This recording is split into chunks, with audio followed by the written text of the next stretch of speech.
Oh my goodness. What's shaking, fellas? What is going on? Good evening to Bats. Good evening to Fit.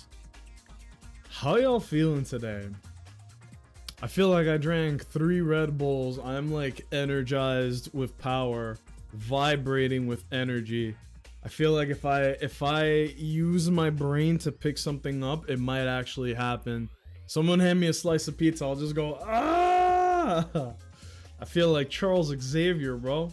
I am alive. True, factually true. But I hope you're not just alive. I hope that you're living. You know what I mean? Go outside, take a deep, fresh breath of air. You know? Hey guys, what's shaking, Bats? Ew. A lot to talk about, if I'm being honest. I didn't stream yesterday. This like avatar thing I got going on is pissing me off. My hairline is straight. I swear to God, my hairline is straight, but it's doing like a pointy thing right now, and it's pissing me off. Now I can't unsee it. That'll suffice. I have like a little scar right here that goes this way, so it messes with my hairline, and people think it's like a, oh, I tell my barber like go sideways with it. No, literally it's like a scar. You know? I still need to what Gamescom Direct? The one yesterday was nothing special. It's like an Xbox focused one when, you know, Xbox doesn't make games. I can summarize it like this. They showed Outer Worlds 2. They showed more Resident Evil 9, which I'm excited for. That RE9 looks crazy. We got to see like a little bit of gameplay where it was like no guns, no knives. It was just like an immersive experience and a new spooky monster. It was nothing that crazy for technically day 1 of Gamescom, right? Because day 0 was the one that we did on Tuesday. Day 1 was the Xbox game blah blah blah, right? Let me look it up for you though. Gamescom. I also took a list of all the cool stuff. I did it for you guys. You're welcome. Where it was like all the cool stuff that we've seen so far, and it don't look bad. If I'm being real with y'all, it don't look bad. It's just all of the chuff that we have to sort through, right? I call it bias if you'd like. I really don't care for the day 1 stuff that was all the Xbox blah blah blah blah blah. Don't care one bit. And it seems to be a whole lot more of that so far. So kid free until Monday when school starts. I'm about to partake on the giggle grass. Partake on the giggle grass. Well, it's funny you say that. Speaking of school, fellas, as of literally today, I have received my schedule for what it is that I'll be doing school-wise. I now officially have a schedule. School starts in September. It should not interfere with the stream schedule at all. Maybe move 1 day around, that's it. But I'm officially back at school. Thank God I'm using the GI Bill, because school is expensive, bro. All I did was breathe air, and they were like, that'll be $4,000. And I was like, what? For what? Where? What? Like, there were no courses, and it was like, here's 4K. I'm like, what do you mean? But I'll be able to sort everything out. It doesn't start like until the first week or so of September, so I'm looking forward to it. You know, I really am. Are you gonna be a good noodle? No, I'm gonna be a bad bitch. I'm gonna get in so much trouble. Hi, welcome to the stream, homie. I recently brought Rune Factory Azuma. Which one is that? What year is that? How about that? I don't know anything about Rune Factory, except there was one time they showed it on Nintendo and it looked kind of fire. This year? Oh, is it a new joint? Yo, so Gamescom, right? I'm trying to look for the one that was done yesterday, but it's a little difficult. Find your next Gamescom was whack. They showed like RE9, which looks insane. They showed a little more of, hold on, I'm gonna pull it up on the monitor. All right, They showed a lot of different things, but maybe I'm crazy. I know some of you guys were talking about this in the Discord. Do you guys not feel like every game is just a Souls-like? It's like the meme that shows like, oh, an interesting looking new type of game. Oh, it's a Souls-like. It's like Squidward setting up the chair and then putting it away. I feel like half the shit they showed was, here is another third-person character action Bonanzatron, and they're gonna slap you in the face. Here, you want to see a dope-ass game? This is gonna sound like I'm memeing. I'm not. Did you guys see this? Real shit, real shit, real shit. Did you guys see this?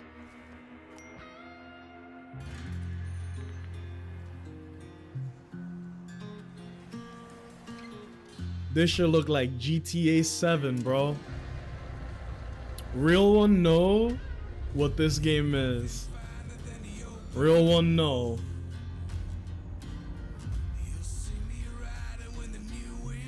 Don't ask me why. I am so invested in this game, dude.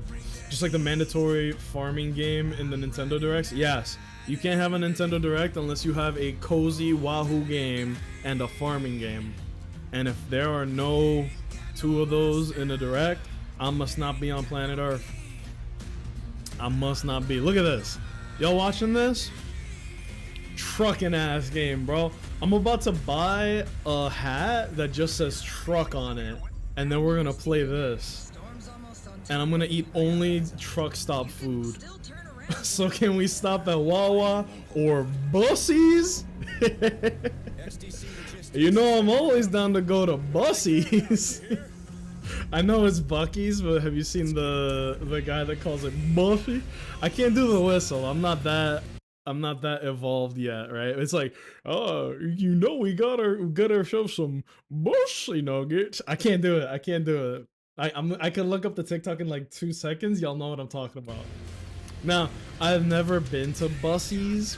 I've heard that their merch is unmatched. Road Kings. Day one buy for me. I don't know. Fuck what you heard, bro. Road Kings might be game of the year.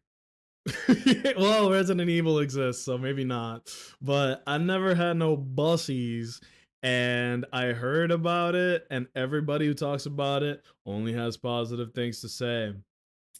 Oh, damn, I'm on the American Sign Language version of this. Wait, is she like... I wasn't looking at her at any point. Was she... shifts between high intensity combat, stealth-driven, because they can't hear the gaming and the person yapping.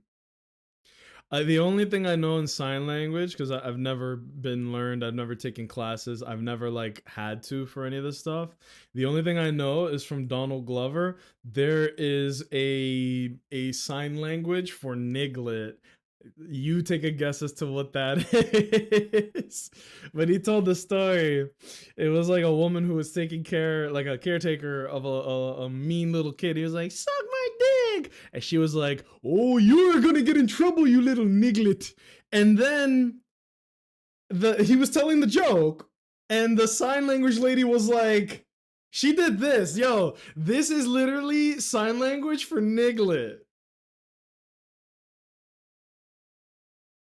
What?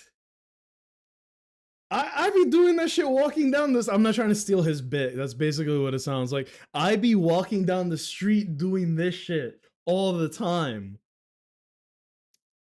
You never know. You can't tell if somebody can't hear you. So what if they just see me do this shit and then I set something off by accident?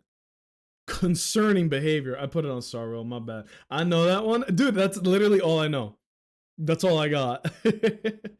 Awesome indie show, Gamescom Congress, day 2 live stream English. What is Gamescom Studio? Gamescom 2020. Is this like the behind the scenes? Well, regardless, we're not gonna go through all of this, but they showed a lot of different games. I already wrote down a lot of the ones that I was interested in. There was one game that we kind of memed on a little bit, but it was a lot better than a lot of the things that were shown, it did stand above it to me, which was John Carpenter's.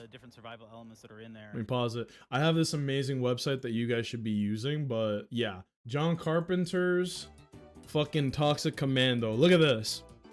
Me and Vaughn were looking at this. Everybody who was here was looking at it.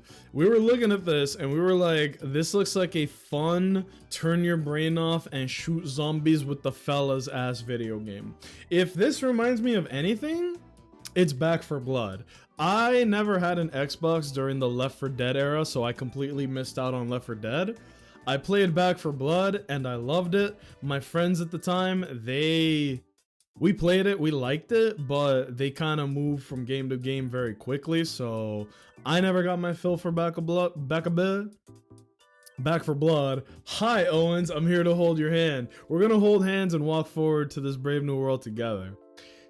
Look at this. This looks like Back 4 Blood to me, and I'm looking forward to it. This might be a fun fuck around with friends zombie game. You feel me? Early 2026, wishlist now, which if you want to support a game, the best thing you can do is to wishlist it. That lets Steam, no, sorry, I burped there. I be burping a lot.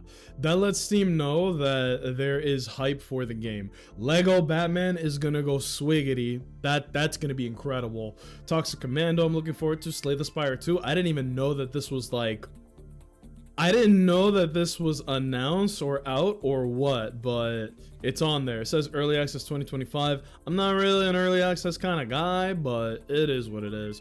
We put Chronos the New Dawn. Vaughn coined it as like, imagine Dead Space, but on dirt, on land. So we're gonna call it Dirt Space for now. No multiplayer, which is a shame for me, but I'm down for a fun little experience, right? Lego Batman is gonna be crazy. Lego Batman is gonna be a 10 out of 10, bro. Trust. I'm from the future. My uncle John Lego, he gave me an early copy. That game goes stupid. Here's another game that I'm looking forward to. I don't think it's on the game show because it's coming out really soon. Toa and the Guardians of the Sacred Tree. The name is a mouthful, but I was hype on this. It kind of looks a lot like Hades with like a very big cast of characters. And yes, it's co-op. I find myself gravitating towards co-op games even though I have no friends, but that's a me problem. This came out, like Stealth came out, I didn't hear about it. The Rogue Prince of Persia. This to me looks like, this is gonna be a fucking esoteric poll, okay? Listen to me very carefully, fellas. Did you guys ever hear of a game called Shank on the PS3? Shank was a game that looks a lot like this. It looked like a Metroidvania, except it was more like a 2D beat 'em up with these kind of graphics, and you play as the titular character. You play as fucking Shank, right? And so Shank has a gun and a knife, and you just like shred your way through an environment. And I was watching Jake stream, shout out to Jake Twitchin'. I was watching him stream when this got announced. So look, Shank PS3. He thought that we were pulling like a Ligma, right? He was like, oh yeah, Shank my balls, right? No, it's a real game. And not just that, not only is it a real game, it's a good game. Look at this shit. And yes, it has co-op. This game slapped when it came out. Look at this shit. Ugh. Whoever's playing it is butt cheeks, but the game itself is fire as hell, right? So when I saw Prince of Persia, I was like, yo, it's Shank for the modern man, right? What else? There are some things that are on my list that are not on here. I apologize. I'm only starting to really, you know, keep track of this stuff better now. But fuck all that. Y'all want to know what really took the cake? Are you guys ready? Hold on to your butts. After all of the memeing and schizo posting, we finally live in a world where this is real. I still don't think it's real, by the way. I still don't think it's real. This is Signs of Life.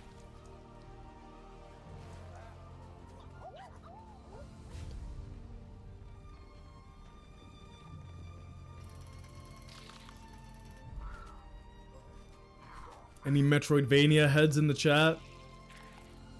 I know y'all creamed your pants watching this one. I sincerely could not believe my eyes. And you know what? Looking at it, the first thing I thought was, you know what? I get why it took this long. I don't like to make excuses for nobody, but I can very clearly see why it took this long. Okay? There. I said it. I said it. You just know Giz popped off. He was manifesting it, but so was I. I had my Hollow Knight experience during a very bad time in my life. And I heard about Silksong. I was like, we'll fucking see, bro. We'll see. But look, it's real. I'm not even gonna pretend to like clip every single moment and make like a 40-minute deep dive on a 2-minute video. That's psycho behavior, but it looks good, right? And maybe the most important thing that they could show us, the most important thing, awesome, that they could have announced. And look, she might have her own Hornet. That's the main character of Silksong, is Hornet. And she looked like she was having her own boss fight with a rival character. Because if you didn't know, Hornet is like the rival character in Hollow Knight. She's the Virgil. Check this out. I was so scared we weren't gonna get a release date after all this time. Look at that. That shit is soon, y'all. It feels like the end of an era.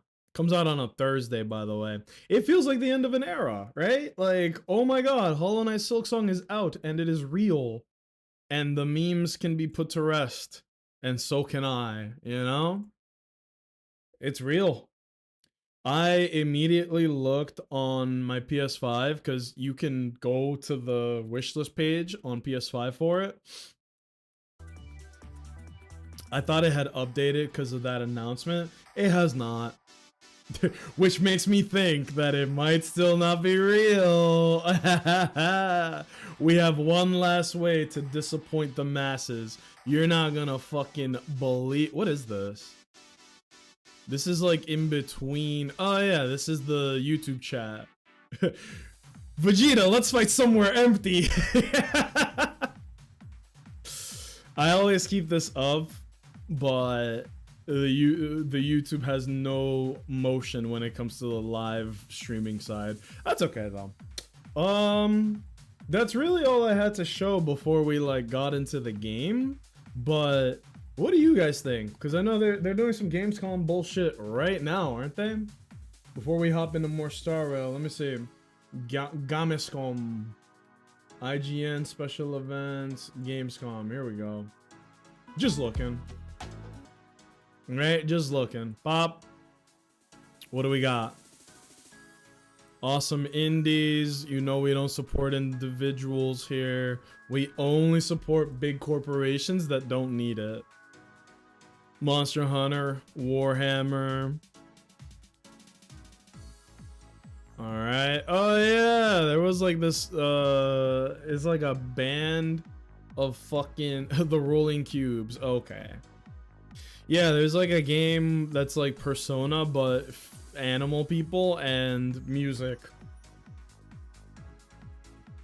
This could be fire. I'm not hating on it. It just, I gotta see more. Oh, what the fuck is this? Deep Dish Dungeon. There's a lot to look at here. Indie games are a roll of the dice every time, man. You never know what you're gonna get. In that way that you could almost say they're like a box of chocolates. Why is there so many faces? I wanted to look at gameplay. Have I literally not been able to click on gameplay until now? What the fuck? And that's the indie stream showcase, everybody. How y'all feeling? Did I do a good job covering it? This is like 1984. Yep. Vietnam based.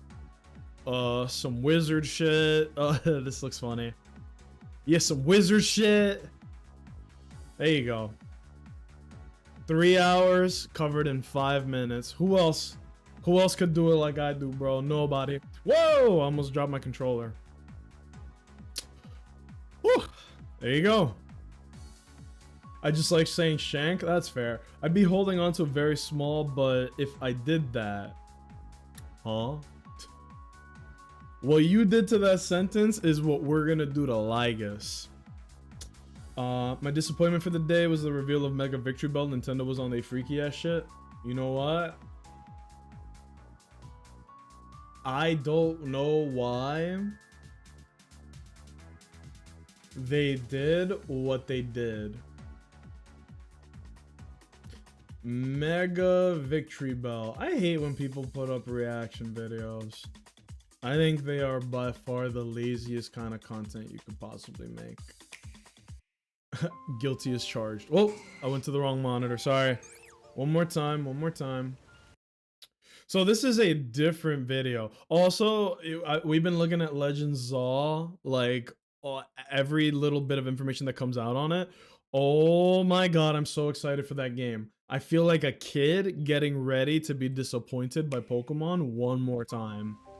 But it looks good. And remember what I've been saying every time? Legends Arceus feels like their playground to fuck around and experiment with things.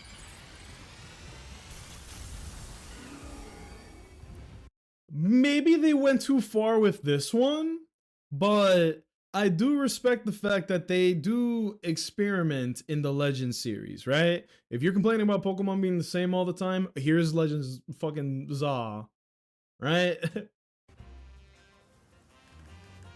Even the music, bro, they're playing bumbling oaf music. It's the Lumiose music, but like all fucked up.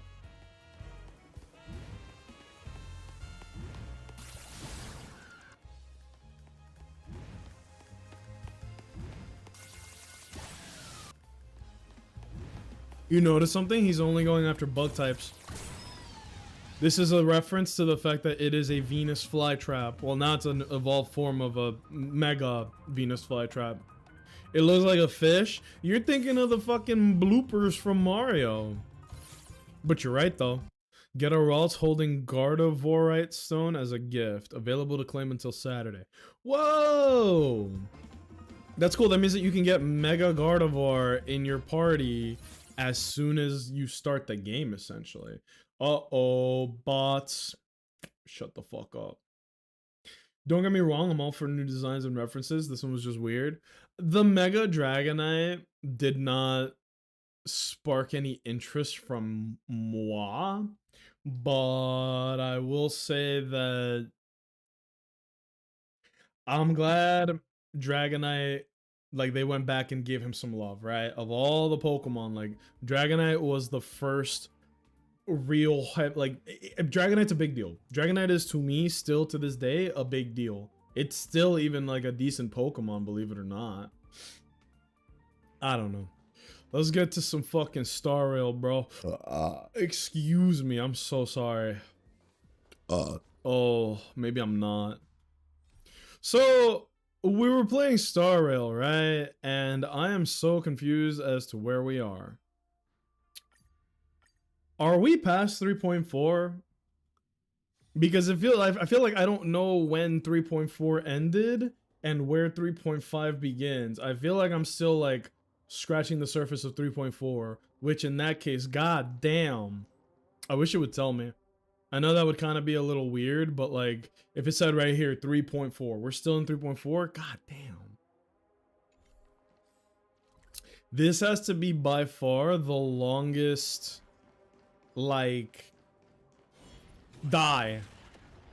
This has to be by far the longest arc of anything that Hoyo has ever put out, ever. By the end of this arc, they are all going to be smoldering piles of ash you know? I don't think Hoyo can keep this up much longer, lest we find out the hard way that hubris is a sin. It is funny, they're putting mad enemies in the way to be like, hey, Finon, he can kill all of them. Does that thing just mean that they're in the range of your fucking Bankai? Insane. Oh my god, wait, it's literally just him. I didn't mean it like that. If I had known that, I don't think I would have gotten into this fight. Whoopsie daisy. That's my bad, y'all. Oh, huge res. I thought that I had my team on. That's my bad. But yeah, Gamescom is chugging, right? And it's doing its thing, is whatever. I don't really, you know? Like, it's going. I have literally never used this screen before in my life. That's why you can see I awkwardly fumble with it. Like, wait, how do you do this? Dying, impossible. But yeah. Pilots and stuff find on the necessary etiquette for the meeting. First, the Imperator abhorred pomp. No need for excessive ceremony. Second, only trusted ones may approach. Stay 5 steps away. Thank God that they gave us a skip button, bro. Like, the stuff that we've seen is amazing, but you gotta admit it can get a little yappy. You feel me? But yeah. What have you guys been up to this week? Today I was in a meeting for like all of my classes, and I have my schedule. They're taking my transfer credits from the college I already graduated from and applying it. I'm excited for it, man. I'm very excited to go back to college. Maybe this will be a good opportunity to make like meaningful long-term friendships, you know? I want to say relationship, but not like that, right? Like, I'm not, oh, new people to date. Like, no. But meaningful relationships as in, oh my god, somebody, like, new friends, new coworkers, people on the same boat as me, essentially. I literally watched through all of Kingdom Hearts Union X and Dark Road. Did we do those? I feel like we did, right? Or at least we covered them. Refused to meet Finon. She sent a Glide and tribute a question, and Finon told them that the Arrow Nova was a lie, tried to persuade the people to abandon the prophecy. Uh-oh. I do love it when a game updates to the new lore, because look at Finon. He is no longer Finon. He is now Kaslana. Those are the two you didn't do? God damn it. Which one is Marluxia in? That's the one I care about.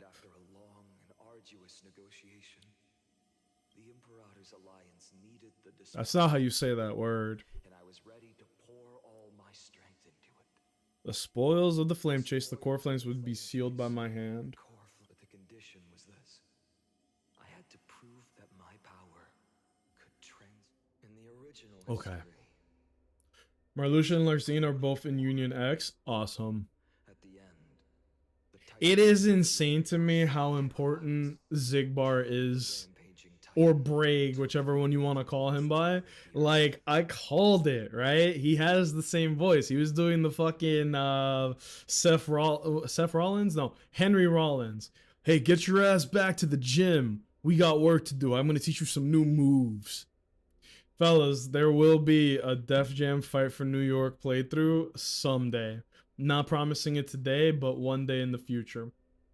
Also, we'll play some Silksong when it comes out, but I don't know if that'll be like a full stream game, because those Metroidvanias, you can get lost very easily. In Hollow Knight, I felt like I got lost all the time. So I'm not going to promise a full playthrough of Silksong, but I am definitely going to put hands on it. I need the blessing of God to be able to get the next new characters. In what, Star Rail? You don't need Hylians or whatever her name is. You kind of don't really need Saridra, whatever. You don't really need her either, because she is like a hyper niche character, and to be honest, she does her niche well, but not well enough to justify like pulling for her. You feel me? That's my personal opinion. Maybe with more new characters that come out, she will be more valuable. But right now, man, I'm not really feeling it. Her light cone's amazing. If you get her and her light cone, then yeah. But if you only get her, it's like, you know. So it's like, ugh. Not the current new character, the next patch ones, bro. Both of those are must-haves. Have you read Everknight's Kid? I have. Basically, everything revolves around I'm gonna summon some jellyfish. I'm gonna lose HP to do it, and that's why she is classified as a sub DPS for Casterus and Casterus teams. Whoa! Who had ignited the faint spark of life. I just read something crazy. She is classified as a Casterus sub DPS. Like, her damage is incredible, but if you pair her with Casterus, your damage is gonna look sicko. So I'm down for that. I'll take Mighty out and put her in, and it'll be a better team, like, respectfully. All right. And it looks like Dan Hong is gonna be very special because his skill turns any character basically into a remembrance character. When he summons his little dragon summon, it is not his summon the way that Mem or Lingsha's little smoke rabbit. No. When he summons the dragon, it attaches to the person that you summon it on, and anytime that person attacks is when the dragon attacks. So it basically becomes tied to that person. So he's gonna be amazing on Finon too. Respectfully, more so than Ceridra.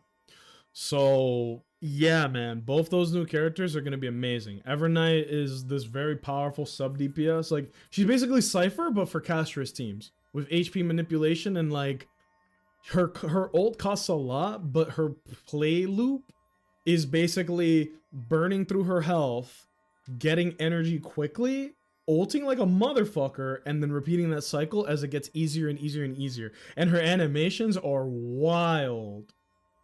It's like we've come full circle with these new forms for them. I like it. Why is it that they don't do this in Genshin, right? We need a 5-star Bennett that has Night Soul. Because apparently Homeboy is from Natlan, right? Fucking act like it. Look at this. I proved myself, and in the long years that followed, I brought down the other Titans one by one. Are you telling me that he soloed all the Titans that we've been fighting in the game? When time resets, the chance to choose Good lord. until finally the brutal. But tell me if that's truly the case. That's insane. I'm almost at 60 pulls with a guarantee Ceridra is definitely a complete skip for me. Good. Good. I am glad to hear that, dude. If not, like, the last thing you want is buyer's remorse, right? Handed you all the core flames. What the fuck? In this world after Trebios, no demigods were born in Amphorius. What? At this point, I just want to know. When they vanish into the black tide with their mortal bodies. Okay, so everyone died again. Mortal bodies. Nobody became a demigod except for Tribi, and instead of absorbing the core flames to become demigods, everybody was just absorbed by the black tide. Why didn't you shed even a single tear? And he didn't care. I- Is it because he knows it's not gonna matter? They're just gonna Aeronova. Your indifference chills me. They were just a bunch of insignificant footnotes. Wow. Sorrow has been my constant. So now we're at the end again. In fact, with 12 core flames upon me, the fire in my heart has never been more violent. I'll remember this world through anger. As long as I burn, they'll never truly leave me. Wow. Perhaps Y'all ever seen the movie Groundhog Day? it's already too late. I do love a good time loop, which technically is what this is in a certain way. Groundhog Day is a fire-ass movie where Bill Murray, who's apparently a bit of a jackass, shame. Bill Murray is a reporter, like a news reporter, and he wakes up on Groundhog Day, and let's say he dies, he will respawn on that same exact Groundhog Day. Down to like the alarm, the time he wakes up, everybody's actions are completely the same. So he spends years like, I'm gonna learn how to juggle, I'm gonna learn a different language. Just reliving the same day, same day, same day. And he is perfectly happy and like, okay, whatever. But no matter what happens on that day, like he robbed a bank one time, spent the night in jail, went to sleep, woke up, he was on that other place. And I think he tested it. I think he tested like, what happens if I just stay awake? The moment he falls asleep, he just goes back to the other day, back to the Groundhog Day. That's what I'm feeling here, except that it's worse because it's like lifetimes, right? He has to live entire lifetimes, get to this point, everyone dies, respawn, relive it again until you figure out the right answer. Which, that in itself is a fucking dope ass concept, right? Like, I forget what it was. Oh my god, yes, I remember it now. There is this anime called Tokyo Revengers that is a little bit like Groundhog Day, but not really. But basically, it's about this fucking soy boy named Takamichi, and he joins a gang, and he tries to save the life of a girl that he loves, and he's like, okay, she was murdered by this guy. So if you make sure that you go back in time, he goes back in time 12 years. I forgot to say that. Very important detail. He can only go back in time specifically 12 years to whatever day it is, and anything that he changes when he's in the past affects the future when he jumps back. But he doesn't know what things he is changing until he goes back to the present day, if that makes sense. And the worst part is, when he goes back, let's say he spends 6 months in the past, when he goes forward, those 6 months have happened. So let's say he goes back in time in the 4th of July of 2012, right? If he spends 6 months there and comes back on December 25th, 2012, instead it will be December 25th, 2025, 24, whatever, 12 years. And so the worst thing you could do is like, okay, I'm gonna save this guy's life, but now this other person is dead in the future, and now there's nothing I could do about that unless I go back in time and somehow stop them from dying somehow. That's what I'm feeling this is like. Tokyo Revengers is fire. They was putting belt to ass in that show. I watched the first season. I watched the second season. Second season was amazing. I watched the third season and it was great, but I'm waiting for the finale, dude, because we're at the end now. Right? No spoilers to what happens, but like everything with Mikey, the main characters, like we're at the last time jump, if that makes sense, you know? So I'm like, can we please, can this come out? There you go. Is he gonna kill him? I want to say they were literally at the ass end of the show. It has to be. Nothing else matters at the point that we're at. So I'm excited to see where the anime, well, not where, when the anime comes back. Like, what the hell? We're talking Tokyo Revengers. As a manga reader, I want it to come out too. Have you watched the anime at all? Also, hi Corvus. I'm gonna try to give you a shout out, but Nightbot is acting very strange lately. Yeah, see? Nightbot is still modded, and I looked at my commands. Well, whoever's in here, y'all should be following Corvus. That's, come on, that's a no-brainer. Dude, yes, Tokyo Revengers is good. I have not read the manga. I'm caught up on the anime. I was caught up like a year ago. A little more of it, seriously. But I'm just waiting for it. Not because I didn't like it, just because I had no time. Completely fair, dude. Completely fair. How are you on this lovely Thursday, Mr. Corvus? I hope all is well. I gave a little announcement. Your boy is going back to college. My school starts again as of 2 weeks from now. That might have been the most ass backwards way to say that, but I will be starting school again in 2 weeks. I'm gonna be majoring in the computer science field and maybe minoring on the I'm looking at a business degree just because like my roommates before, they're very successful and they went to the same college and they vouched for the program, and like maybe we'll do some business, but we'll see, right? Be nice to have. I can do it. Be nice to have. A little under the weather, but we're hanging in there. See, we're here for my beautiful boy's Pain Loop. Yeah. Okay, to catch you up on exactly where we are, basically, Kaslana has gone back in time, took all the core flames instead of like, hey, Aglaya, don't use this. Mighty, don't do this. And he took all the core flames for himself, and everyone died by the Black Tide anyway. We were just talking about, the reason we're talking about Tokyo Revengers is because I love a good time loop. I love a good, well-written, well-fleshed out time loop. And so I named Groundhog Day. I named Tokyo Revengers because not that that's a time loop, but it is a time jumping kind of, it's a little relevant, you know?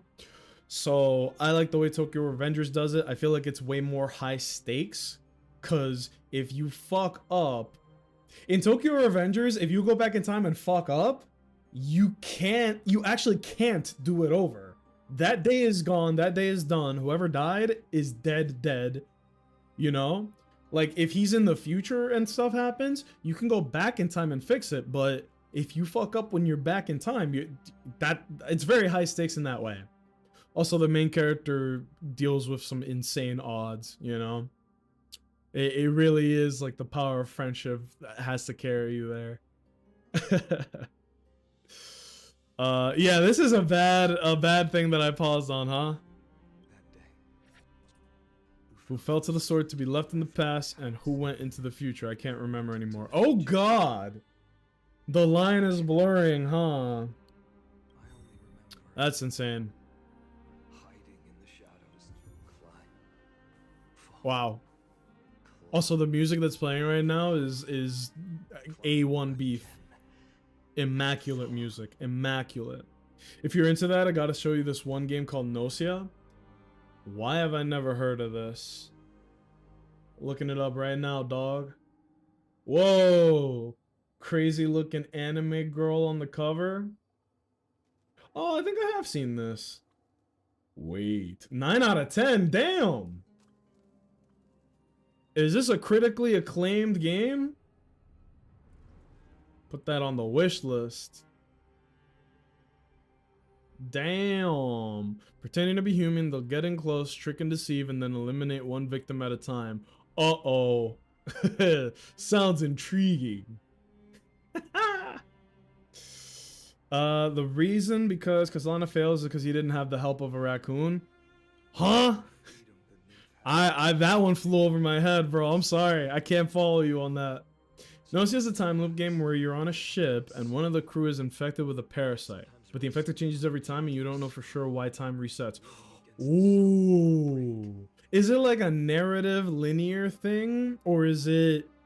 Because what you're describing could easily be like proc gen, where it is like a roguelike. Like every time you boot up, someone is infected, but you don't know who. And you have to get as far as you can every time? Or is it like a narrative adventure where it's like set? Regardless, I'm probably gonna take a look at this, but I just, you know me, man, I'm an inquisitive individual. And the parasite makes you into a serial killer. Of course it does. It couldn't turn you into like a juggler or a stripper. It has to be someone infected with murder. It's procedurally generated. You have to create timelines where certain people are the killer to get the true ending. Ooh, a canonical timeline. I actually do like the sound of that. I'm a sucker for that. I don't know why. Anytime it's like, oh, we have to go back. You know? We have to go back. I'm like, oh, yes, we do. I sit up in my chair. I get excited, man. I don't know what it is. You have to make the killer sign me out. Yeah, that's interesting.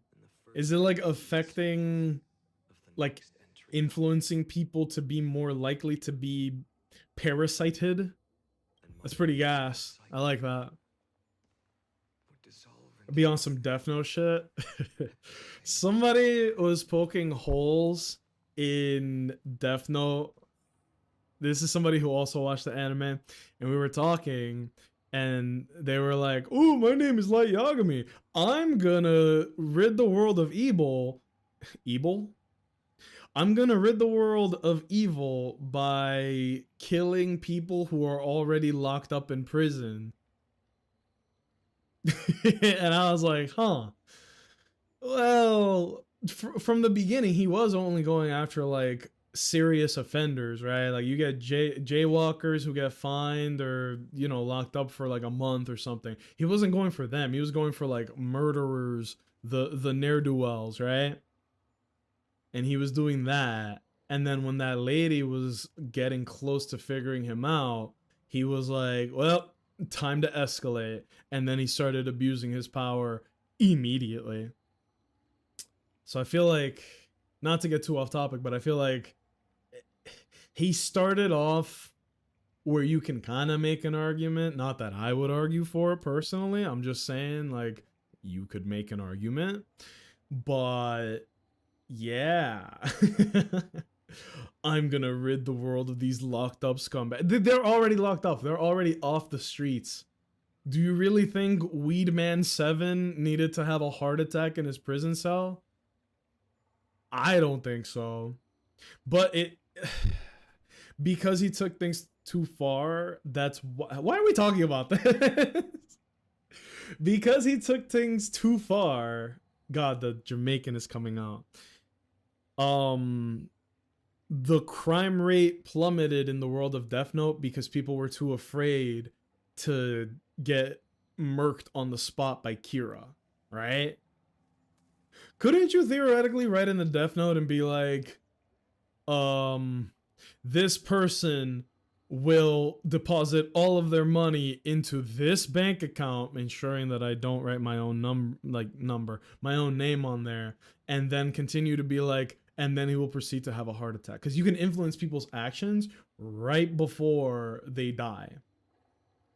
Also, you know how whack it is that Light, like, he was so sloppy. You have a notebook that allows you to kill people, and the only prerequisite is name and face. I know he was flexing that wrist. He was killing like what? Didn't it say at some point it was like 12 people a day? All serious criminals that were locked up and all that. I know L did a great job because Light was like, well, nobody's on my ass and I've covered myself pretty well. And then they did that broadcast that aired in only a specific area of Japan, which made it narrowed down who is Kira significantly. He took out like 98%, 99% of the population as the front runner for Kira in one move, based. But then after that, bro, either lay low or like there were so many ways to avoid this shit, but his ego was just on fire. Speaking of scumbags, remember how I talked about the investigation going on where I live? Uh-oh. JT Owens.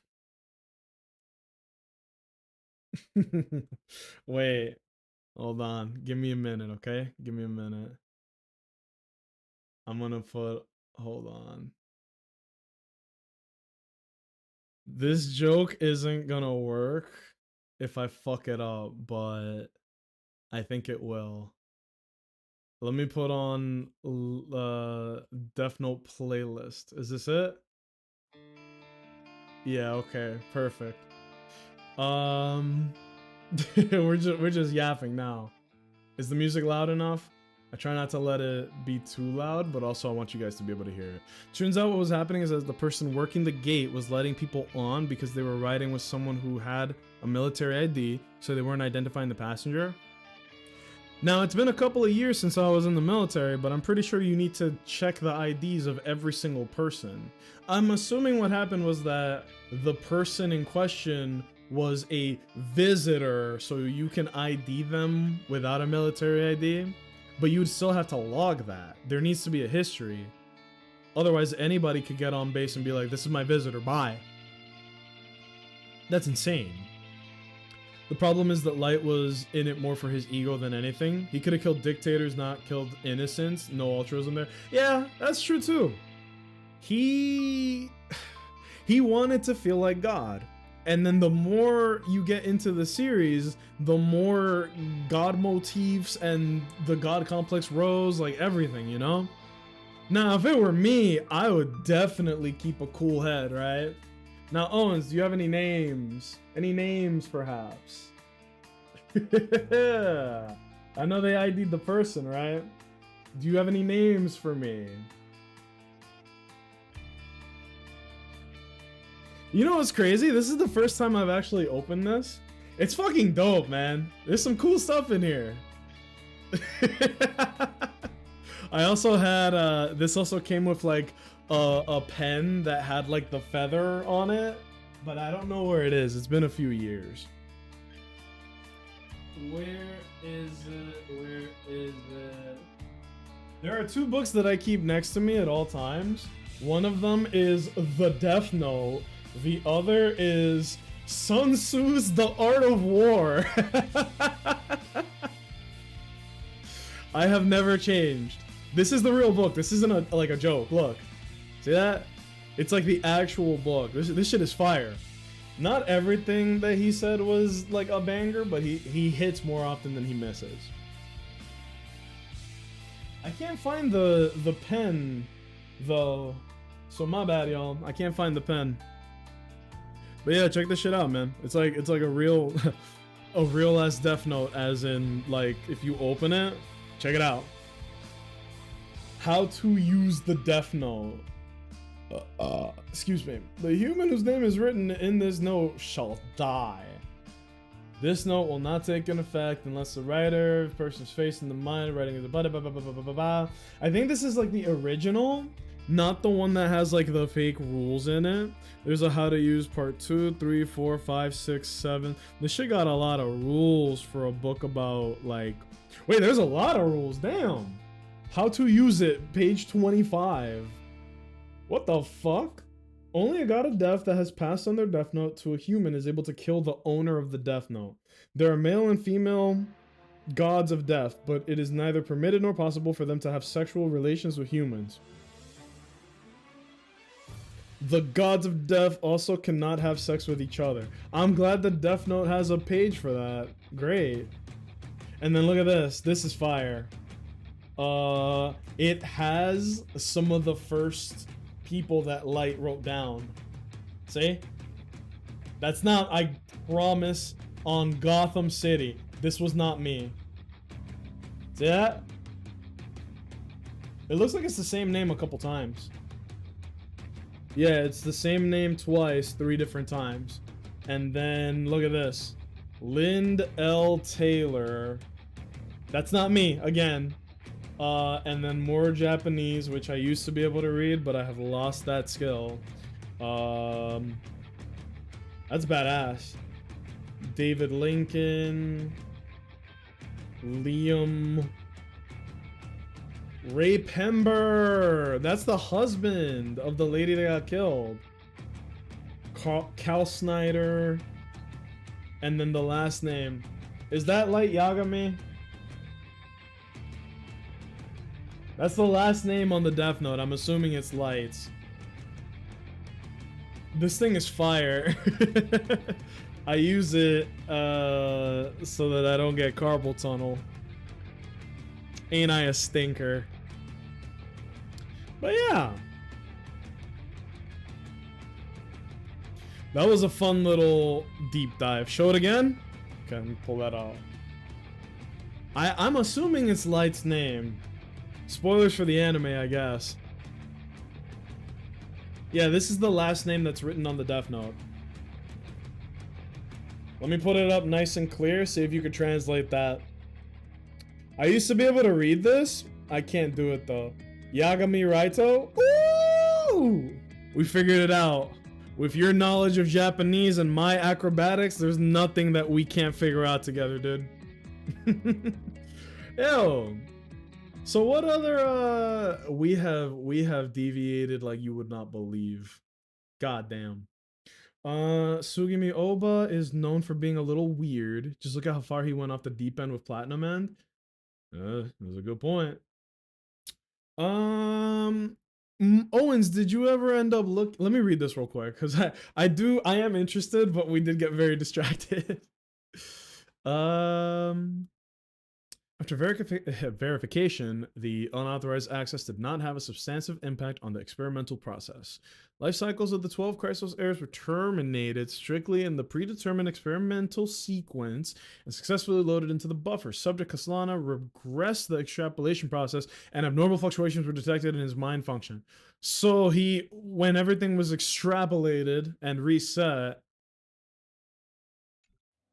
the first devastating failure. Oh. Oh, damn. Eternal recurrence 2. Oh, we're just skipping. We just skipped 133 cycles of him doing this shit.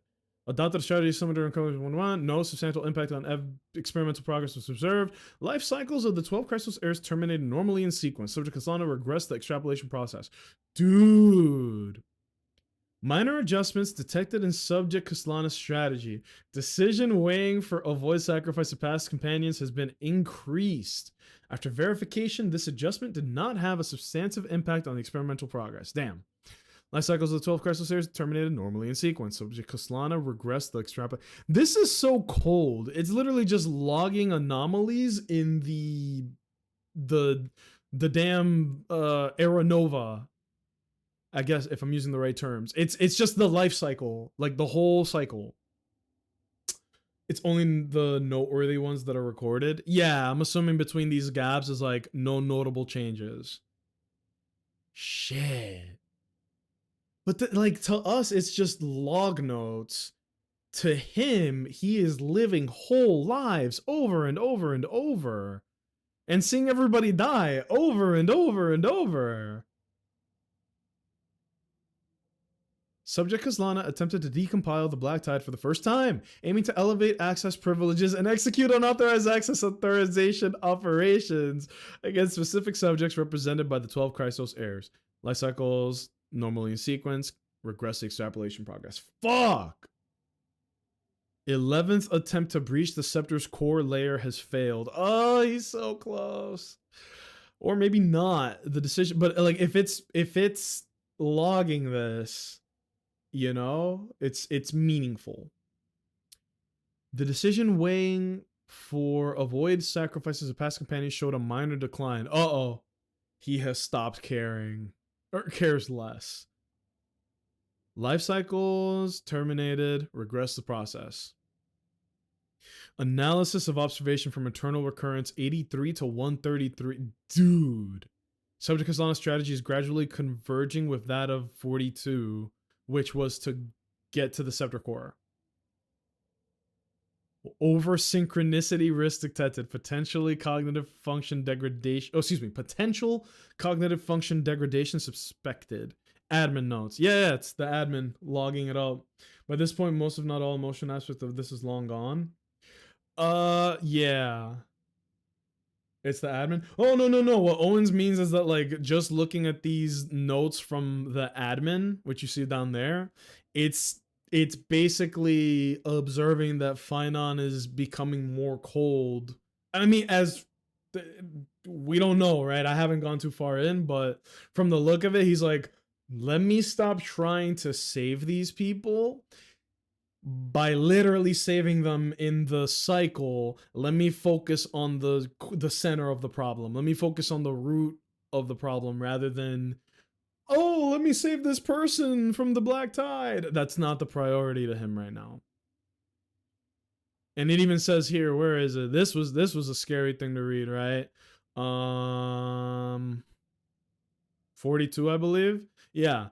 The decision weighing for avoid sacrifices of past companions showed a minor decline. Uh-oh. This will undoubtedly reinforce the Iron Tomb's destruction vector. Within expectations, no intervention required. Continue observation. What a fucker. On 134, though, we about to go crazy. That's trying to make different choices, not even knowing what kind of game he's playing. Yep. Literally just... It's a whole life that you have to redo. But damn. It's Groundhog Day, except it's a life. I thought cycle answer you were looking for. No, and he's not smart enough to give Anaxa the puzzle pieces. It's just that the answer Oh. there was no fun in tracing it. Never mind, he gave him the very blunt answer. It's just a cycle. Eons, paths. What a load of nonsense. Fire. Every time this dude is on the screen, absolute fire. Can't give you an exact. Apparently, like, what was it, Owens? Everybody was hating on this guy. Everybody was like, he rules, but he's such a dick. I like him. Enough. I'm just Oh, expressing my man. frustration. He doesn't need a damn hint. He's an Axa. Yeah, he's one of those. Corvus, have you seen the Superman movie? There is a character that is very similar to Anaxagoras, who is named Mr. Terrific, and it gives me the same exact vibes. Somebody's like, how did you do that? He's like, I'm Mr. Goddamn Terrific. Shaking his head all crazy. He gives people this look like they are stupid for talking to him, and he just gets shit done. It was a good interpretation of Mr. Terrific. I liked it. This patch just said, fuck it, let's mess with people. They're in their bag. They kind of pulled this trick already with Genshin, but it was my favorite Genshin story, so I'm not gonna complain. Everybody be cool. I know Mr. Terrific, man, is a DC legend. To me, I didn't learn about him until Justice League Unlimited, and he played a very minor role in that. If it wasn't in a cartoon or a movie, I probably missed it, unfortunately. But I did like the fact that he was in the Superman movie, and he played a very big role in that movie. I was very happy about it. People love Anaxa because of how blunt he is, but also realize he's a complete asshole. You guys remember we talked about this, where people were hating on whatever you want to call him, Scaramouche, Wanderer, whatever, in Genshin, because he was being very mean and rude and snappy to all of the characters in the game that he interacts with. And people were like, this character sucks, get him out of here, oh, I hate him. But it wasn't like oh, you love to hate him, oh, there goes that cheeky foul-mouthed boy. No, it was like, I don't like that he's making fun of the characters that I like. And I think that was a tipping point for the Genshin community, where we went from I like these characters to I am full out fan maxing over these characters and take it personally when they don't agree with something that happens to them. I think that like all the flaming and all that at that point, because this was years ago now, which is scary to think about. It's been like over 2-3 years. Yeesh. To be fair, Scaramouche is a little different. Anax is in control of himself and does it on purpose. Yeah, he's an intellectual. Scaramouche is just lashing out. Yeah, that's true. But my thing is that in a world like Genshin, right? Genshin is so sterile to me because everybody has a certain... like every single character has the exact same attitude to me, where it's like they are the kind, patient, positive person who goes on your adventure with you, right? Some people might have ulterior motives. Some people are not giving all of the, like, they're not laying all their cards on the table. But the bottom line is that every character in Genshin is nice, right? And then he was the first character that I would describe as antagonistic. Even Child, right? He was the first Harbinger that was playable very early in the game. He was like a homie. He was an antagonist, but he was also a homie, right? It's a real frenemy situation with him. Scaramouche was the first, like, no, middle finger to the face. I don't like you. I don't like you, Traveler. Fuck off, Traveler. You know what I mean? And he's like a cat you want to pet, and he's like, I will bite you. Don't touch me. When every other character is a cat that loves to be pet.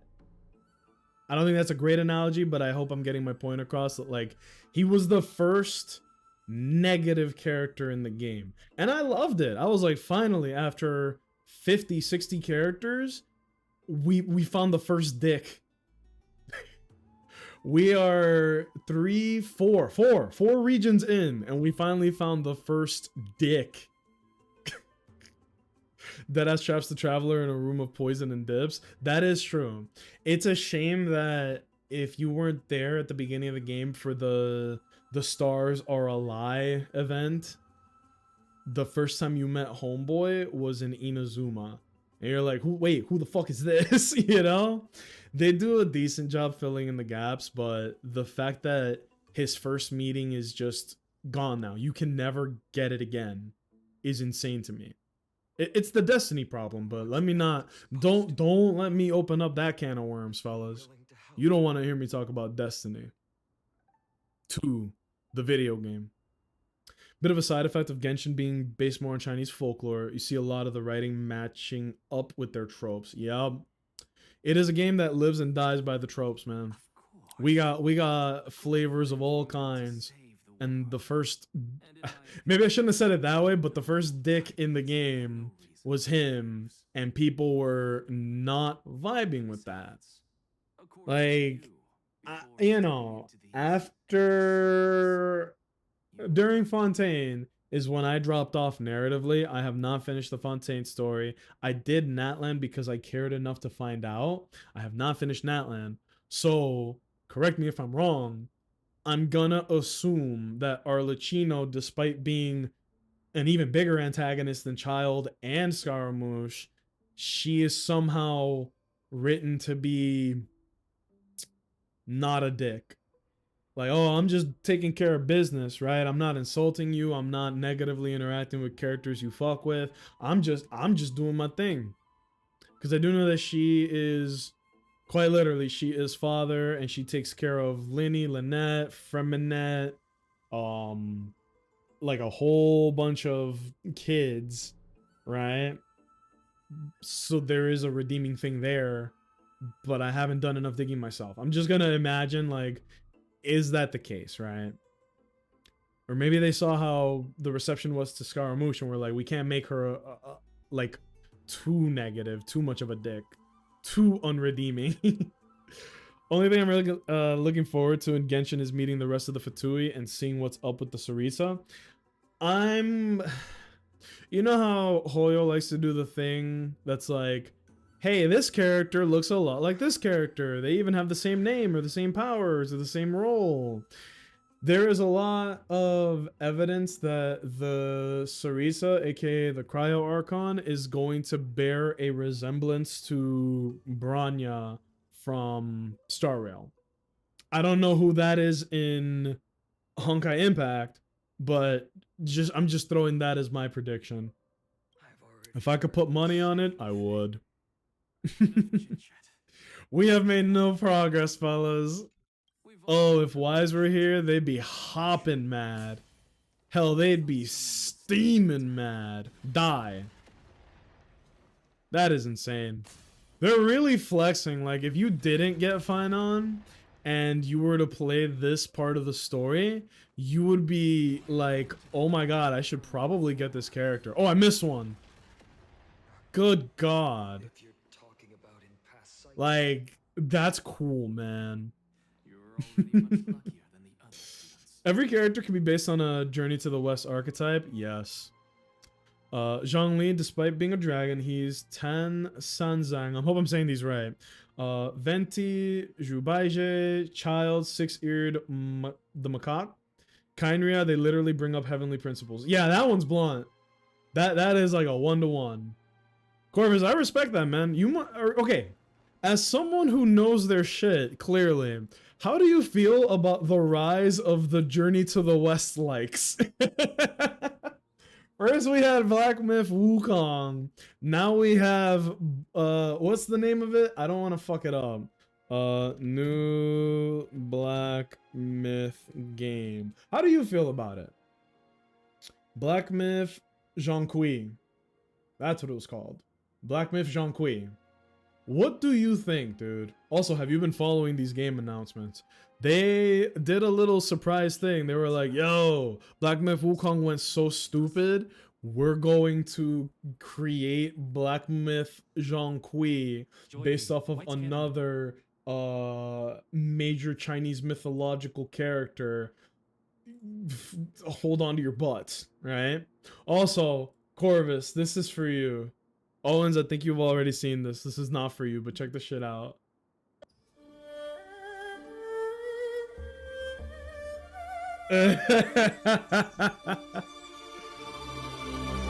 I remember. I remember everything. I know who I am. My name is Sun Wukong. But for real, why does he look so serene when he gets it put on? I know who I am. I remember now. Look at him! It's so weird. Amazing! I did hope that you would like that. I was hoping you'd like that. That is insane, right? Opened up his inner gates and realized his reincarnation. He achieved enlightenment, as he should, right? Oh, so funny. People are funny, man. There's a gibbon monkey that is all black and it has white sideburns. So when you look at it from far away and it's like running down the road to a guy holding grapes or something, it looks like Venom. It looks like a tiny symbiote creature running at you, and it is so cool. And when you look at him, you see his little eyes and the white sideburns, and it's like, oh my god. TikTok, maybe you're not completely worthless. Maybe we should keep you around. Just maybe. Ooh, ooh, ooh, ooh. Also for my nerds, Owens, I know you're gonna like this. Corvus, you probably will like this too. Check this shit out. DC Comics just announced a brand new Static and Batman Beyond comic with the first issue releasing November 12, 2025. Oh my god. I don't think these are the designs though. Yeah, look at that. Static Beyond shutdown suit, character design by Nicholas Draper Ivy. Batman Beyond shutdown suit. This is the first time I'm seeing him with a cape. I'm used to capeless Batman Beyond, but I don't give a fuck. I will talk about this every day until I die. Make a Terry McGinnis Batman movie. Look at the success of Miles Morales. You really don't think that the next generation would not enjoy a Batman Beyond? This shit was so meaningful to me when I was a little jit growing up. I loved Batman Beyond. I loved Static Shock. Give us a Batman Beyond movie, series, show, anything, please. I need this. Yeah, the thing that I learned, it was coming in like sometime in November. That's what I was looking up. Let me not like get your hopes too high. Let me see. Static and Batman Beyond comic. I'm not a big comic guy. Like, I'm not gonna pretend that I am. I'm not. But I need to show my support. I love both these characters. Oh my god, it is official. The art, I mean. The art is official. I didn't know that. Oh, baby. A 6-issue limited comic book series launching this fall. November 12th, 2025. There you go. Get on it, fellas. Get on it. Virgil Hawkins pioneers a technological revolution. Okay, I'm not gonna read too much about like the skinny details. $4.99. Oh my god, I will buy you guys the fucking comic. Oh, he's so beautiful. My glorious king, Terry McGinnis. Oh, that's how they manage the canon. I'm glad, man. Do you guys think there's any possibility that they just fucking... If there's enough support, do you think that they will just give us more? He reached Nirvana and didn't know how to act. I love that. It's so dumb.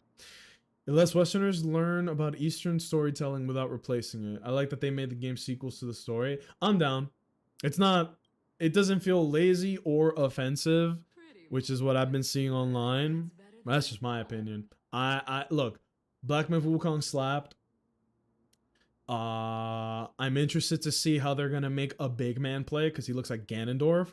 I'm excited to see like what kind of weapon is Homeboy gonna have, what kind of gameplay. Is it just the same loop but with a different character, powers, you know? Cool. Go. Show me. What do you got? If I get more Terry, I'm happy. Same. It's there, man. People want it. People are vocal about it. Just do it. They made things weird though by confirming that Dick Grayson would be the next Batman. Now we have 2 timelines. I wonder how they'll do it. No, I was gonna ask, but I think the answer is no. Is Terry McGinnis in like the main timeline right now? As far as I know, no. There's the Absolute series, which is fucking crazy. Then there's the Elseworlds shit, which you know more about it than me. I'm not gonna pretend I know, right? That's how they manage the canon. It's a side universe. Okay, so if he exists in the side universe, at least we're getting something.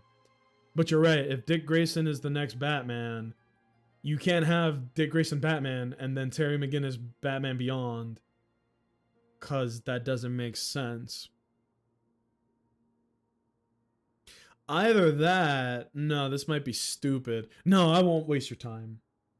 Alright, let me waste your time. What if they do a Batman Beyond comic that is in the same continuity as the Dick Grayson Batman comic?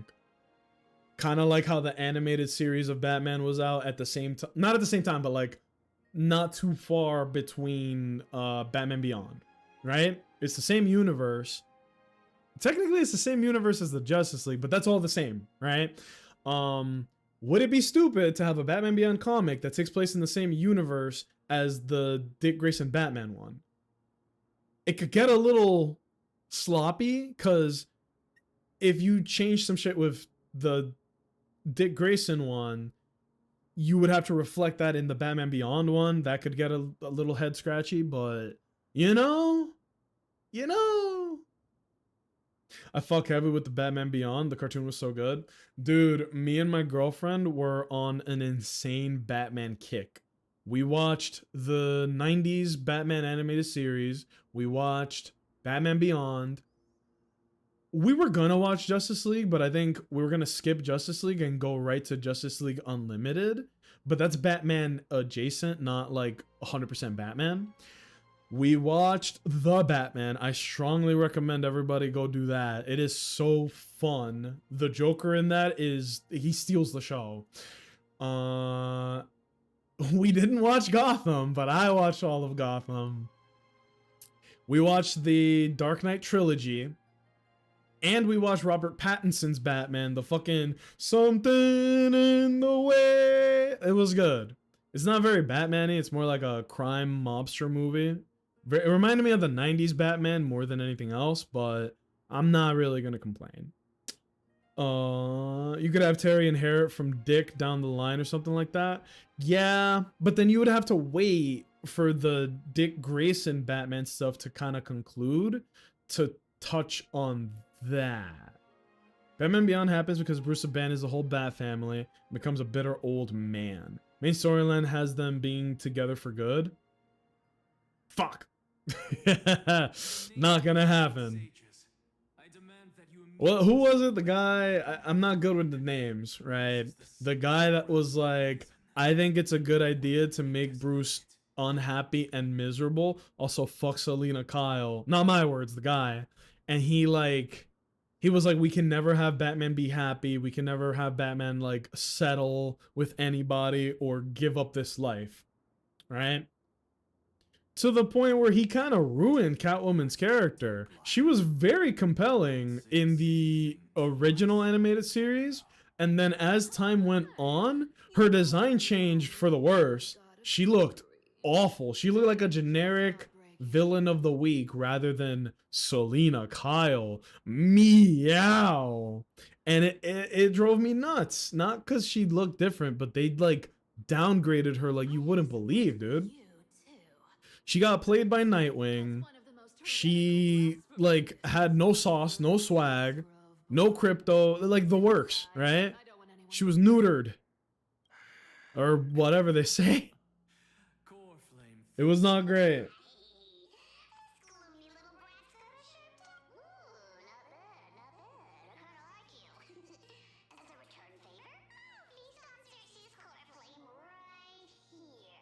Word. Bad with clothes. I'm out of here. Oh, that's delicious. No sauce at all. Don't make me pull up the picture, right? Y'all seen it. Selena Kyle at the beginning of the animated series looked competent. She looked like she could rival Batman or work together with him. Dude, we watched so much Batman, I forgot to even say it. We watched the Harley Quinn show. Very dark humor, most of it lands. Sounds like And then after that, we watched Kite Man. I'm gonna keep it 100 emoji. Kite Man, hell yeah, is a great show. I have to give it credit. The writing for Kite Man is so good. And I'm pretty sure... I don't think it's gotten renewed for another season. I think Harley Quinn has also not been announced for another season renewal, but they were both very successful from what I've, picked up. Kite Man was so good. I have never seen Kite Man. I recommend that you watch the Harley Quinn show and then you watch Kite Man. Because Harley Quinn is its own show, its own universe, separate from all the other stuff. And then Spirit Thief refused to yield the core flame, believing that Phenon would only be consumed by the intensity of the divine fire. Phenon declared he'd endured 134 recurrences and borne 1,596 core flames, then challenged the Spirit Thief. Good lord!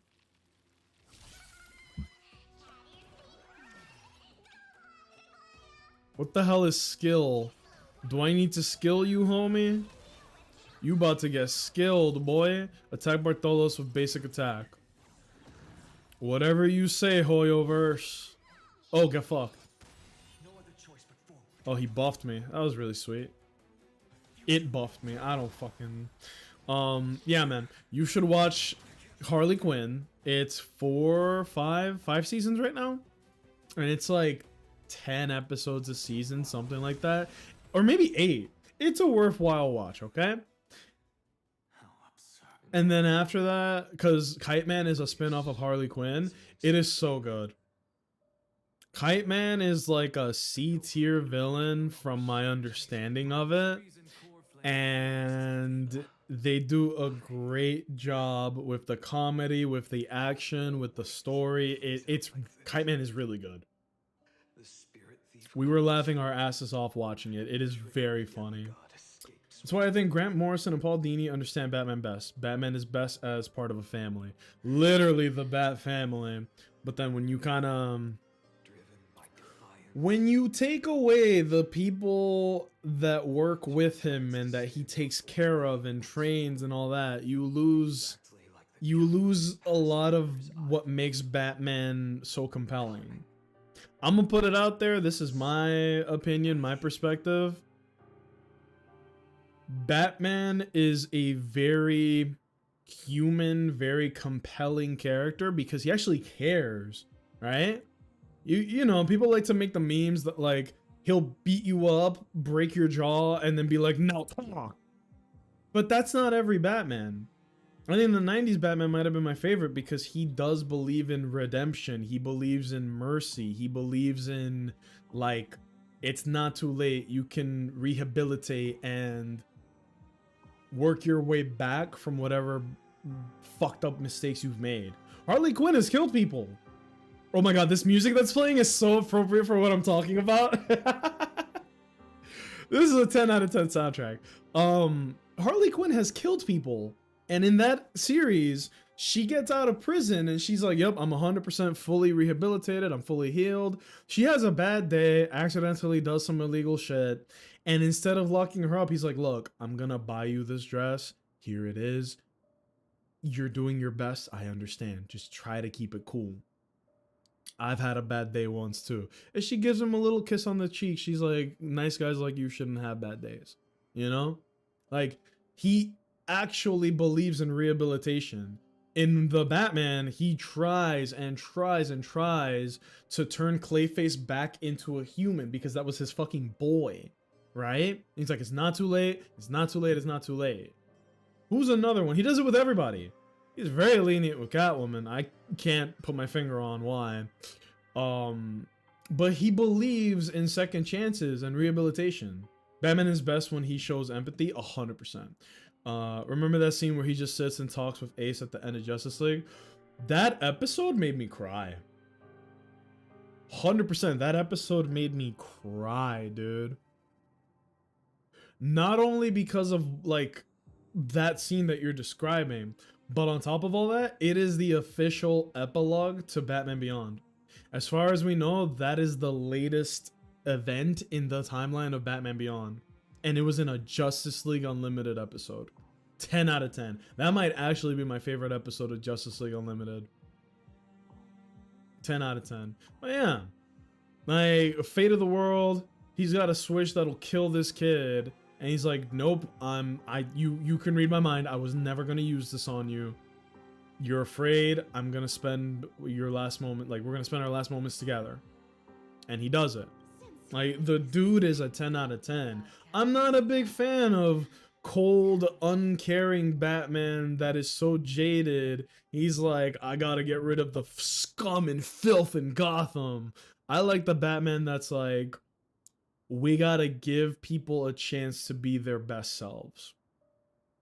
Sorry to get on my soapbox, but Batman is the GOAT.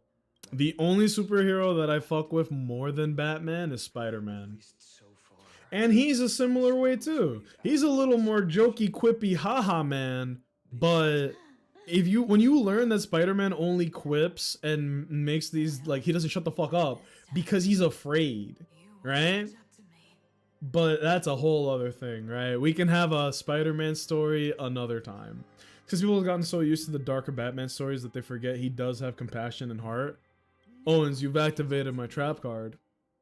You just used the word darker in regards to DC. Buckle up, fellas. Let me explain to you why the past, like, decade and a half of DC sucks ass. Raise your hand if you are so sick and tired of jaded, dark, fascist Superman stories. We get it. He's so powerful, nobody would be able to stop him. And when someone's so powerful and power left unchecked, corrupted, and it was the corrupted Superman and injustice, and blah, blah, blah, blah, blah. That's how you end up with fucking Homelander. That's how you end up with Omni-Man. Not dissing those, but I'm saying, like, there was a severe saturation, over masturbation of dark edgelord Superman and all the fucking stories about it. DC is in this everything has to be dark or morbid mindset. Like, why? Then yeah, DC New 52 was a mistake. Fuck yes, my people. I could not watch Justice League Dark, Apocalypse War, whatever the fuck it is. Not because I don't have the stomach for violence. I like horror movies. I like the suspense, the tension. I like when it earns the terror. Not a big fan of jump scares. That's cheap. But I like when a horror story is compelling and makes you think or wonder, or is just a fucking wild ride. Like Sinners, one of the best movies I've seen in a long time, right? Horror. Everything that Jordan Peele made. Technically not horror, more suspense, but fuck it. We're going to check that off anyway. Before I get too, like, off topic, right? My whole point being that I like slasher films. I can stomach blood and gore. But if we're watching a movie about, like, look at all these superheroes, and the first thing you see is like, oh, Green Lantern got his hand cut off. Oh, Wonder Woman got her arm cut off. Oh, Starfire was literally ripped in half in front of everybody. What the fuck are we doing? What are we doing? Why? I get it, right? But why? Why? Everybody is treated as dispensable. Everybody's treated like fucking slash dead. Like, I don't like it I think it's cheap shock. And it's pretty morbid. Like, to be very blunt, it's pretty morbid. You know? People who made those parodies need to have Superman's World of Cardboard speech played to them on loop. That's a good point. I'm so glad that the World of Cardboard speech is maybe the most important couple of seconds of dialogue in that whole show. And you can tell because everybody who knows it, everybody who knows Superman is familiar with that speech, right? That homeboy is holding back at all times. He's holding back his entire life because the moment that he slips up, the moment he loses control, people could die. He is holding back against villains. Spider-Man too, right? That's the thing with Spider-Man.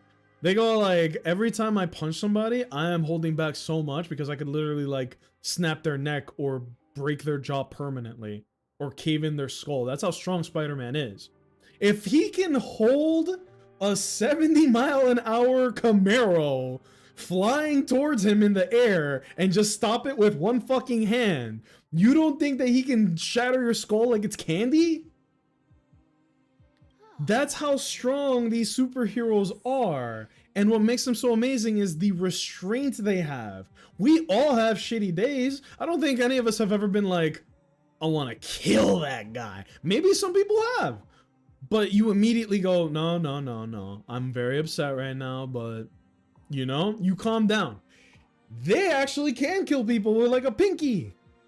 So for them to have that much restraint, that much like reason and morals and good in them is what makes them so dope.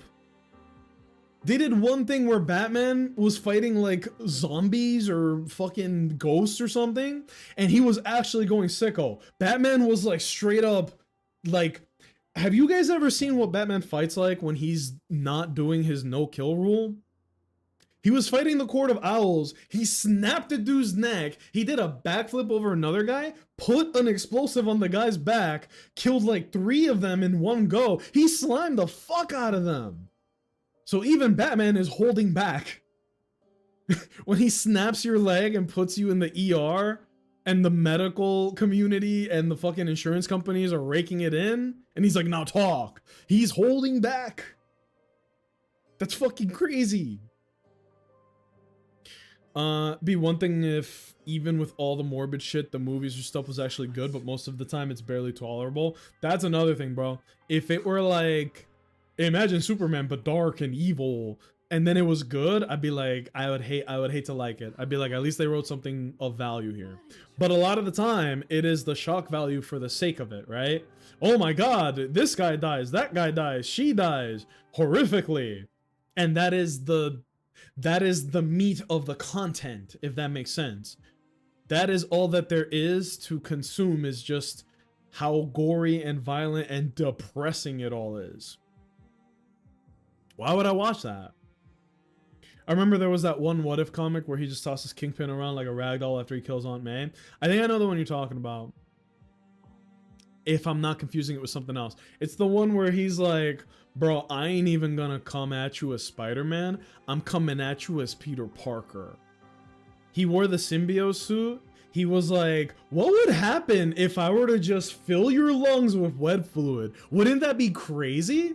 There's like 30 ways I could kill you right now, bro. But I show you mercy by not. Every day that Kingpin breathes, it is at the mercy of Spider-Man. And even then he doesn't kill the man because it would disrespect her memory. That's how moral these characters are. I don't think there's ever been a dark Spider-Man. I don't count the zombie stuff because that I don't like to count the zombie stuff. But yeah, like these characters with these incredible morals that you're supposed to look at and be like, we should be more like them. Not because they're holding back, but because they aspire to be better and be better to the people around them. If you guys haven't watched the Spider-Man movie, I think you did, right? That is literally the whole thesis statement of the fucking Superman movie. Where Lois is like, Clark, you believe that everyone has good in them. You give people too many opportunities to let you down when you just want to have faith they're gonna do the right thing and be the best they can be. You know? And then he goes, maybe being good is punk rock. As in, maybe the rebellious thing, maybe the thing that's not like the societal norm these days is to fucking just be good to each other. Just be good to each other. That's punk rock now. And I mean that in a good way. They tend to not have a real plan for plot or anything and just let's kill everyone and be done with it. Hate it. Hate it. Not gonna lie, I'd be a shitty superhero. You'd be Hancock, right? You would be like, alright, I'm here to stop the bank robbing. They would shoot you, it would bounce off of your enormous abdominals, and someone would get hurt. And you'd be like, that's crazy. I forgot about Hancock. Control us delete. Hello, Jake Twitcher, my man. How you doing, twin? Good evening. Yo, listen, the only place I get my news for video games is literally through Jake. If you're here and not following him, fucking follow him right now. That is my goal. Hi everybody. Can you guys fill me in on what's been going down with Gamescom? The last thing I saw of value was, what was it, John Carpenter's project Zombombo, some bullshit like that? Literally nothing. Oh no. I know we live in a post Silksong release day society. We're gonna have flying cars any fucking day now, to be honest with you. Bogged, what's going on? I see you Pepsi maxing. Control us delete. Hello again, homie. How you been? Man, y'all came in at a very funny time to raid. Jake, I would give you the shout out, but literally, like, check this shit out, man. My Nightbot is it's sloppy right now. See that? I'm doing well. You start the Penguin yet? We're about to. We are gonna watch it this weekend. I think we can just like binge all of it. For those who don't know what's going on, we were talking about a lot of stuff. Star Rail is on, but I'm the kind of streamer that gets very distracted very easily. The last like hour of the stream, we've been talking about morality and superheroes and like the new Superman movie and all that. We went on an insane binge on Spider-Man. Sorry, I was looking at the word Spider-Man when I said that. We went on this insane binge watching all of the Batman content that we can. The Penguin is like the only thing we haven't really watched yet, and that's on the list. To be real with you, dude, we started Riverdale. That show is like peak junk food. It really is. Corvus, thank you for the suggestion. Let's try that. I forgot that you can do that shit without Nightbot. There you go. Give that man a follow right now. I'm not asking. Yeah, all progress is halted. You know that because I'm literally not even like, dude, my hands aren't even on the controller. But yeah, Raiders, welcome in. Do what you gotta do. If you gotta stretch, drink, whatever you gotta do, right? But yeah, man. I liked the Superman movie because we've been in in the dark ages where every superhero movie is dark and gritty and edgy, and I think I'm just done with like cynical perspectives on these movies, you know what I mean? I am excited for wholesome, positive, good writing, teach the fucking viewer some morals type of movies. How many times are we gonna see, oh my god, fucking Superman is so evil and powerful? Shut up! Shut the fuck up! I am a grown man with a wife and a salary. You really think I care about Dark Edgelord Superman? Shut up! Crazy part about the Superman movie, I can slightly see where Lex is coming from, but because of how he goes about it, shit makes him a villain. Lex Luthor can cure cancer, can fucking end world hunger, and probably end male pattern baldness if he fucking wanted to. But his pride and his ego is like, I can't let one guy be better than me. And it is his fucking downfall every time. So Jake, I was kind of invoking that one, wasn't I? So I have this thing in my brain. It's word association. It's an illness. Ignore me. We were kind of just talking about that in the gaming industry, how all this shit is now like grimdark. Please, yes, Let's just continue that conversation here. I literally started this stream today by talking about how why am I yapping about it? Let me be about it. Let me show you guys something, right? I got a little meme tab on the Discord. If you guys want to join the Discord, by all means. We just yap, right? We just talk. Look at this shit. New game that looks great. Oh boy. It's a Souls-like. There is this insane saturation. If it was Souls-like games, but you know, they were telling their own story, something like that, cool, swag even, right? But because they not only want to copy the gameplay, they want to copy the vibes, right? Everything has to be dark and what is the word? Washed out? Like the opposite of saturation. Everything has to be devoid of color and life and taste. I'm on that hope maxing arc. Yes, I think now is the best time for that shit, dude. Grayscaled? I think that's right. I think you're right. I've seen this before, that's why I'm already laughing. You can rewrite DNA on the fly and you're using it to turn people into dinosaurs. But with tech like that, you could cure cancer. But I don't want to cure cancer. I want to turn people into dinosaurs. But I don't want to cure male pattern baldness. I want to turn everybody bald like me. Ah! Dude, again, talking about DC, there was, who remembers Justice League Unlimited, right?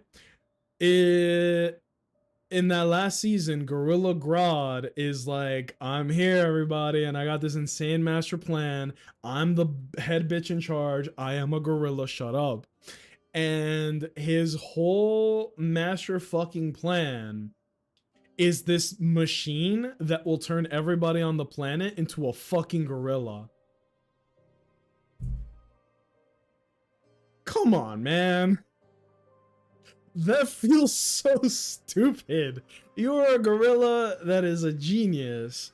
You could literally do something that would have gorillas rise to the top of the food chain. I don't think that's the way to go about it. I can see his perspective, right? Gorilla overpopulation, whatever. But come on, man. And you want to know the funniest part? When Grodd turned everybody into a gorilla, the gorilla version of Lex Luthor was still bald.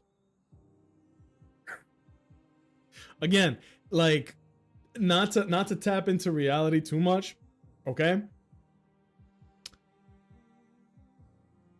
Do you guys remember, this had to have been 2 years ago or something, Elon Musk was like, I could end world hunger right now, but if it were that easy, why has nobody come up with a plan? If someone comes up with a plan, I'll fucking do it right now. And then wasn't it like the World Health Organization? It was somebody that was like, okay, here it is. It only costs $1 billion and we could end world hunger right now. And he was like, nah, that doesn't count. No, you could do it. If you want people to love you so bad, shut the fuck up. Donate 1/400th of your fucking net worth. Like, real shit, everybody would love him. It's not too late, bro. You know what I mean? If he wants love and like to put a mark in history, do that. I don't think anybody could say anything bad about you. Right? $1 billion, that's it. If I had $1 billion, I would fucking do that. Sorry, I just smacked the mic. I'm so sorry. Beautiful, lovely chat. You guys are dressed so freaking beautiful tonight. That's why Ultra Humanite is the better ape. At least he makes Christmas toys for kids. I remember that. Like him and Flash, right? There was this whole thing where he's like, look, do the right thing, give these kids something nice, and he actually put his whole back into giving kids a good Christmas. Ultra Humanite is kind of underrated, but he's good. He's good. 1,000 people came up with a plan. Yeah, dude. Just chose to ignore all of it. Why are you gonna tweet like a bitch? Just end world hunger, never open your mouth again. People will be like, that's the guy that cured world hunger. He is a saint. You could get a Nobel Peace Prize. Then go play Path of Exile 2 for the remainder of your life. It's not that hard to be a good person, but the media keeps making it like it is. Including all these superhero movies and shows and everything. It's not that hard. It's not that big of a struggle. You know? Man paid 42 bill for Twitter. Doesn't even want to pay a fraction of that to end world hunger. Billionaires are a scourge. Yeah, you know how they said, like, by 2028 or 2030, he might be on track to become the world's first trillionaire? I think once you reach 1 billion, this is such an overplayed internet joke. They should just give you a little medal and send you on your way. You won capitalism. You won fucking money. You won, right? Open up like a hall of fame of financial success and put all the billionaires on it. That's it. I forget what it was I was watching. I think it was, there's this incredible comedian named Josh Johnson on YouTube. You guys should look him up right now. Josh Johnson is a very intelligent comedian, very eloquent, and very good at everything that's in his head. He's able to vocalize it way better than me. So he was talking about how when you get to a certain level of wealth, he's fantastic. I love his stuff. He's killing the game right now. He's low-key brought back the era of comedians uploading their shit on YouTube, and he does it every week, and every week he gets millions of views. It's sad the populations put these people on a pedestal. That's what we've been talking about all day, believe it or not. We've been talking about how, like, the past 2 decades of Superman content is dark, edgy, what if Superman but fascist, what if Superman but evil. I get it, right? Same thing with Batman. Batman is best when he believes in the best in people, right? I'm not gonna go over everything we talked about, but that's the gist of it. It's like, we get it. Him and Bill Burr are probably 2 of the realest comedians these days. Bill Burr is so good at just telling it like it is, and not in the shitty racist way, but like, he is literally telling it like it is. It's like, bro, these people think you're an idiot. Open your eyes. Could all easily fix this issue by not praising these clowns, yet we continue to do it. It just blows my mind what the slippery slope was to just, if you're an asshole online, you get a lot of views and clicks and rage bait, and we have we have monetized rage bait. We have monetized shock value. As long as you can make a living, not even the opposite of making a living, as long as you can make a killing, like raking in the money off of being a shitty person on the internet, people are gonna keep being compelled to be shitty on the internet. We're elevating all the wrong people, and it's only getting worse, you know? Put me on the timeline where wholesomeness makes money. I would love that. Good ending unlocked, right? But it's just not the same. Because of the way the algorithms are, the longer you stay on a video, the more the algorithm is like, people are engaging with this, people fuck with this, right? There's CTR, which is how many people are clicking on this. I love talking about the game, by the way. How many people are clicking on this title thumbnail? Okay, that is like opening up the faucet to views on your video, and then how many people are drinking from that water coming out of the faucet? That is your retention. And unfortunately, rage bait is literally manufactured to be the most clickable content and to be the content that you are fucking because you just stay watching it. It's a disgusting toxic cycle. And then there's people who just want to share their hobby or like create something because it's their passion. And the only success you'll find there is through like-minded people, right? I stay off social media a lot now because I get too sucked into the comments and lose all hope in humanity. Yeah. Dude, I will literally just be scrolling through TikTok and then out of nowhere, bam, casual racism. Now look, Racism is one thing, but I draw the line at, well, no, I can't even make the joke. I can't even make the joke. It's just so normalized and casual these days. Holy shit, you know? I can't make the joke. I don't want anybody here who is not too familiar with like my sense of humor to be like, what do you mean by that? You know, I don't, no. I can't think of many things to teach the youngins to be kind. We had Spider-Man, Batman the Animated Series, Doctor Who, so many examples of kind folks. Dude, I wish I had saved this, but it was just so on the nose I didn't bother.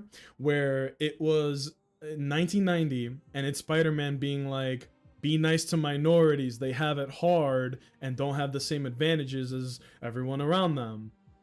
And it's like a 6-year-old kid being like, wow, Spider-Man, thanks for opening my eyes to a perspective that wasn't available to me because this isn't how I grew up. And then it shows the exact same thing, 2025. Oh, hey, be nice to minorities because they don't have the same advantages. Blah, blah, blah, blah, blah, blah.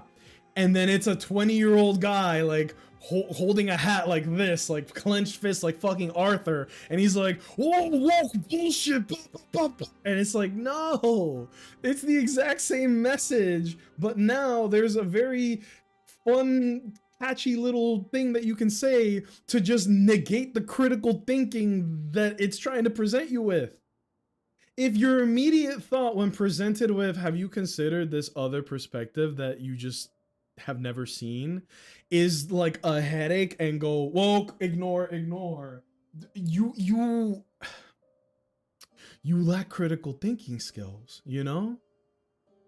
Did you guys know, because like I'm going back to college and all that bullshit, did you guys know that apparently the youth, right, the jits, they are just spamming ChatGPT to answer all of their questions for homework and school assignments and all that, including like write an essay about blah blah blah. They're not even doing that work. Apparently, when you do that, the part of your brain that is that little space that is reserved for critical thinking skills is just dying out.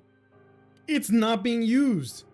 It's not being used. So guess what? When that person goes out to do their big boy job or big girl job, women can have jobs too, they don't have the critical thinking skills. They're just going to have headaches and go, ugh. You can use ChatGPT to supplement your work, right? But it's not the end all be all. There's ways to become productive using it, but not to fucking do all the work for you. Why would anybody hire you when they could just hire ChatGPT to do everything you're doing? Apparently, people who use ChatGPT, like the way I'm describing, they have the same brain power and like critical thinking skills as somebody with multiple concussions. That's a real study that came out, y'all. Concussions. You may as well have fucking John Sweetwater from Tumwater, Florida University just charge into you at 40 miles an hour or whatever the fuck. That is how bad shit is getting, dude. Dumb people are dominating the world. Smart people are leaving the country. It's literally the brain drain. And I'm very scared of that. Sorry, we were talking about a lot of this kind of stuff.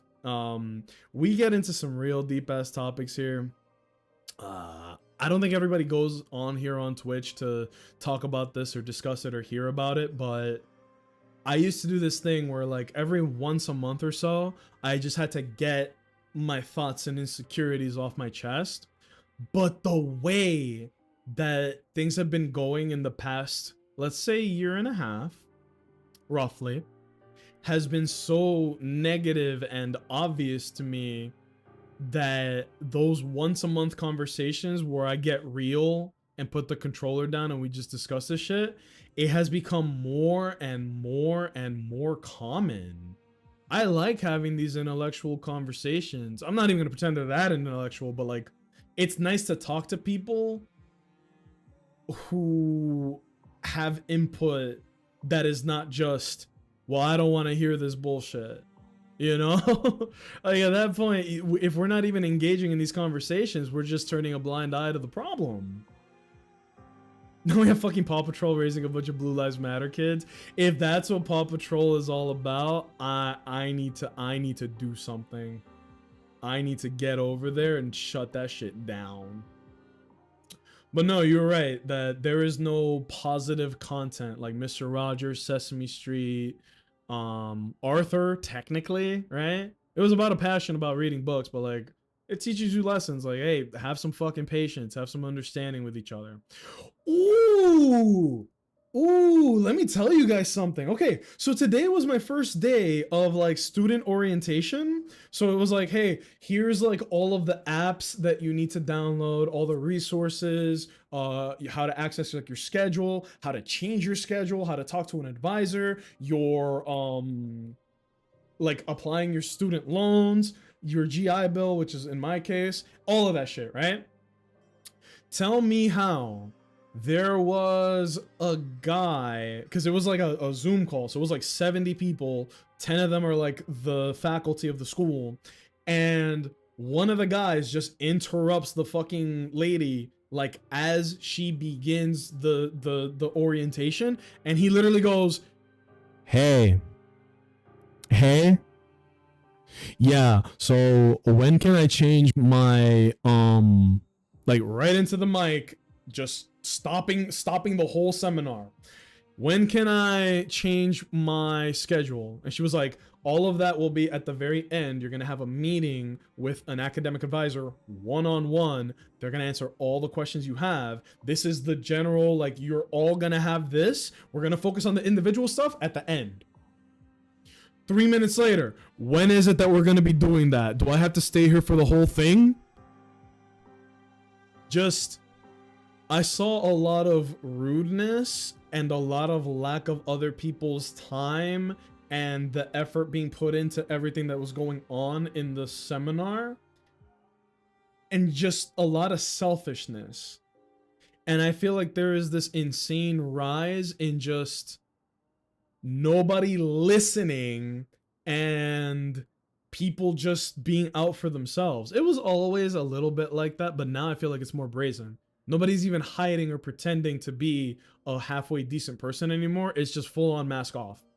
Full on mask off. We don't got to pretend to be good people anymore. And I saw that today. I saw that a lot. A lot of just, one, you didn't listen. Two, you're wasting everybody's time and being inconsiderate of this shit. You know? I hear Bluey's good though. I did hear that too.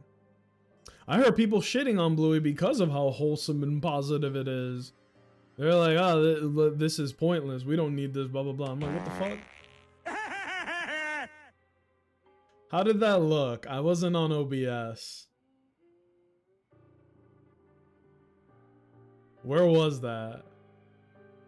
Thanks, man. I'm gonna lower you in a vat of acid for that. A huge part of it is also just shit parenting. Yeah. Yeah. Shit parents tend to raise shit people. Tend to. In some miraculous cases, people want to be better than their environment and surroundings and all that. We have 2016 to thank for that. Yeah. No, there is no more decorum. There is no more tact. There is no more class. There is no more, like, striving to be decent. The music that's been playing in the background for this has been, like, A1, man. I hope that the game audio has been coming out very loud and clear, because me yapping about the state of the world being really pitiful to this music is like actually hilarious to me. I didn't plan for this. We're playing Star Rail. Star Rail is a very good game. There's a lot of dialogue, but the twists and turns and reveals are worth the time invested in. We've been on this cutscene for like 40 minutes now. God damn. My wife comes from shit parents and she's a saint. She's been in therapy since she was a kid. It can happen. Exactly. I will never make the generalization that like it's too late. Shitty parents. Cause not to get to like after school special on you guys, but I had some really awful parents, and I would say for all that happened, I should have turned out a way worse person. Maybe I could have phrased that a little cleaner, but you guys know what I'm saying. Hi, Vaughn! Fellas! How you doing, man? You guys like the new profile picture on Twitch and on the Discord? I made a very stupid realization a while back. Because my profile pic on Twitch was like a grayed out icon, there is a small possibility people would see that and be like, oh, he's not online. It's just showing it to me, but he's not online. So I went, fuck! And so I immediately got out there and got a new profile. It's literally just like a cartoonish version of this emote. But now, it's not just the emote. We have grown. You're getting closest to my favorite cutscene. It's worth keeping on. 100%. 100% worth keeping on. We got a lot of good people in here. If you're not following Corvus, that is my guy. He is an absolute sweetheart, and he's a pretty sharp guy. Go give him a follow. Jake gave us a juicy raid. Go follow Jake. Jake is my guy. I say it all the time. I aspire to be like them, you know. I like to think I keep it real, right? Like I'll never sugarcoat anything that is on my mind. But I started there like crazy.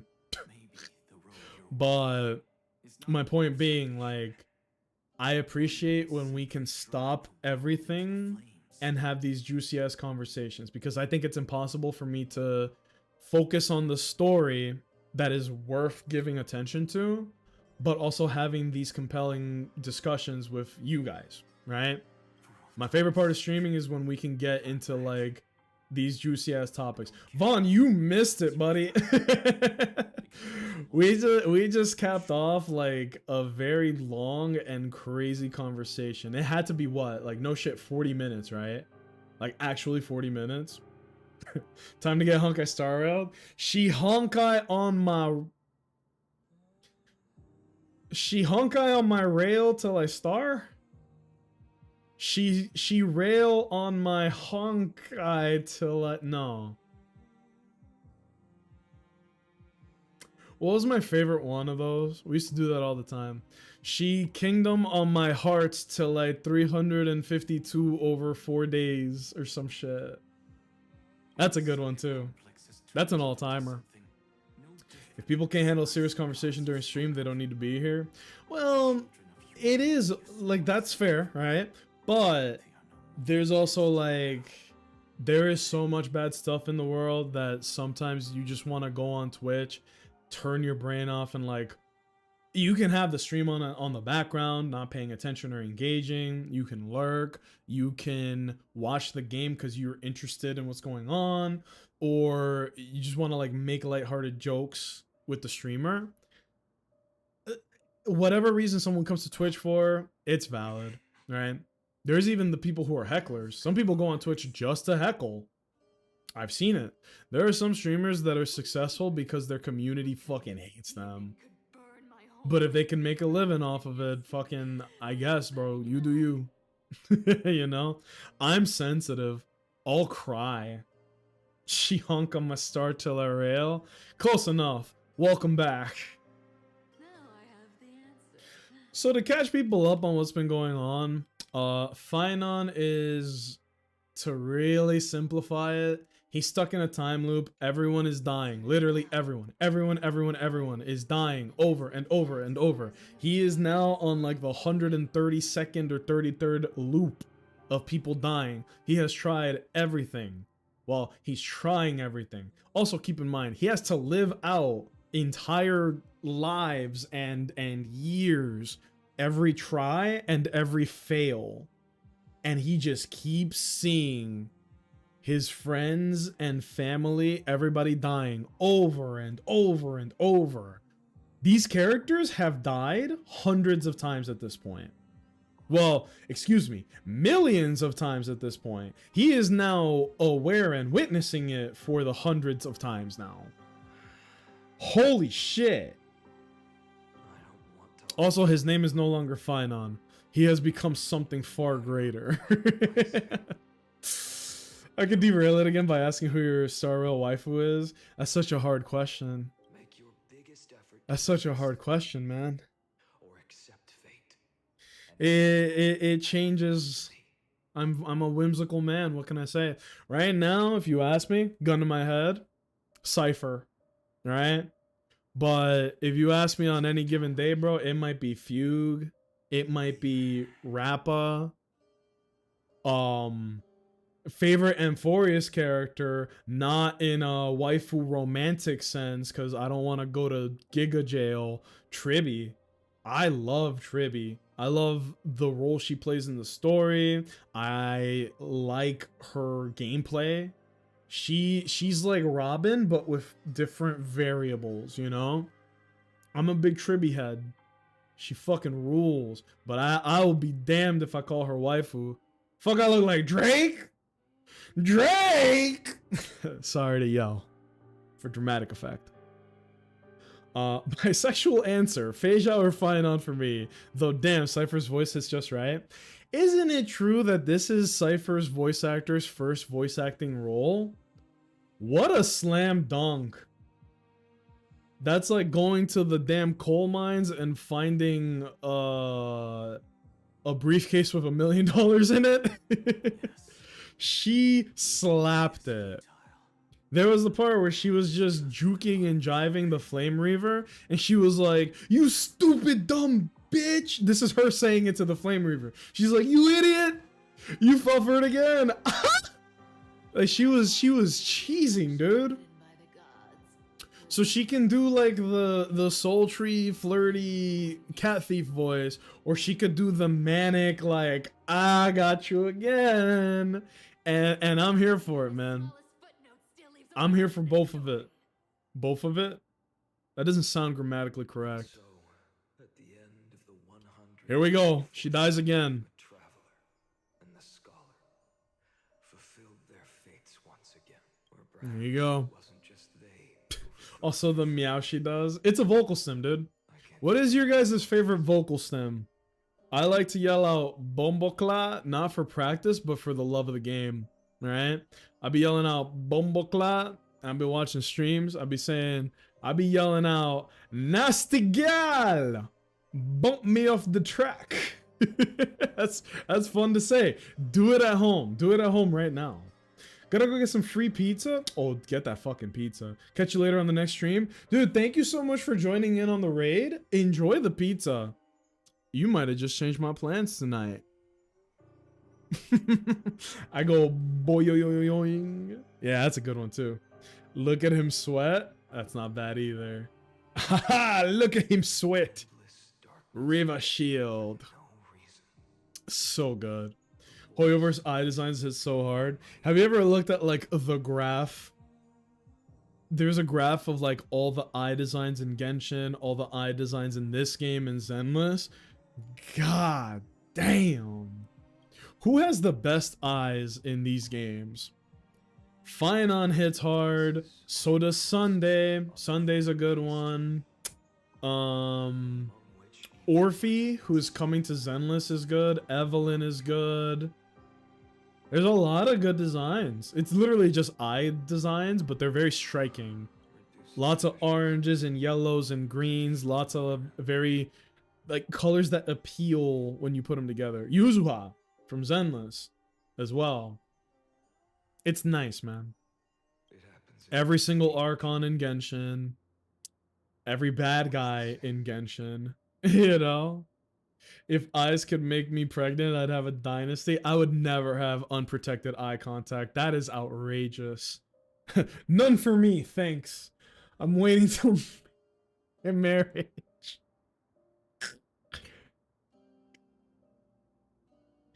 How many characters does Hoyo give the bipolar eyes to? Oh, you mean the thing where you have two different eye colors? The homophobia? We could name them real quick, right? Is Hugo Alice heterochromia? You know I'm joking, right? I want you guys to know I'm joking. I just think it's funny to say that. Hugo, Alice, The tickle monster. Are there any in Genshin? Bisexual eyes, yes. I can name more in Zenless than I can the others. And one of those was fake. Hugo Alice. I know there's another one. I'm going nuts. Are there any in this game, actually? It's a very anime protagonist thing to do, is give a character heterochromia. Right? Subject Kaslana's 103rd attempt to breach the Scepter's core layer has failed. Decision way for avoid sacrifice of past companions approaching point 00018. Over synchronicity risk detected. He don't give a damn anymore. He's like, it doesn't matter if they die. Life cycles of the 12 crystals heirs terminated in sequence. Subject Kaslana regressed to the extrapolation process. Process? Yeah. Oh my god. We just skipped 4,900 and however many more cycles to number 5297. Subject Kaslana's 5266 attempt to breach the Scepter's core layer has failed. Life cycles of the 12 crystals heirs terminated in sequence with a trend of acceleration noted. Wait, they're dying faster? Subject Kaslana regressed the extrapolation process. Oh my god. Keep in mind, one core flame almost kills the Trailblazer. Each loop goes fine on 12 of them. If we're doing some very rough napkin math,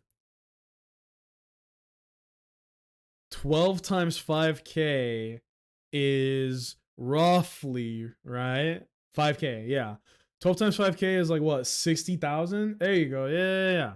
So that means that he has absorbed, if he is absorbing all 12 core flames every single time, that means that he has absorbed the core flames 60,000 times. Boy, collecting them like they're Skittles. Mild function degradation detected when possible irreversible damage. And he keeps them every time. They don't go away. That part I don't think I knew. Good lord. If that boy sneezes, the planet might blow up. Administrator directive received. No more prompts about the risk of mind function damage. He's like, fuck it, bro. This isn't notable enough anymore. 12,398. I have to read these. Subject Kaslana's 12,367 attempt to breach the Scepter's core layer has failed. Life cycles terminated in sequence. Attractivation. Okay, it's the same. It's the same. It's the same. 70,000! Subject Kaslana's 71,000 attempt to breach the Scepter's core has failed. It's the same, it's the same, it's the same, it's the same. 108,000 times?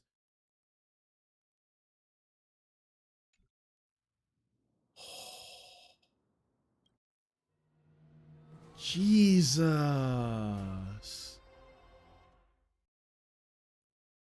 Cycle number 33 million, which seems like a drop in the bucket when you're just adding 108,000.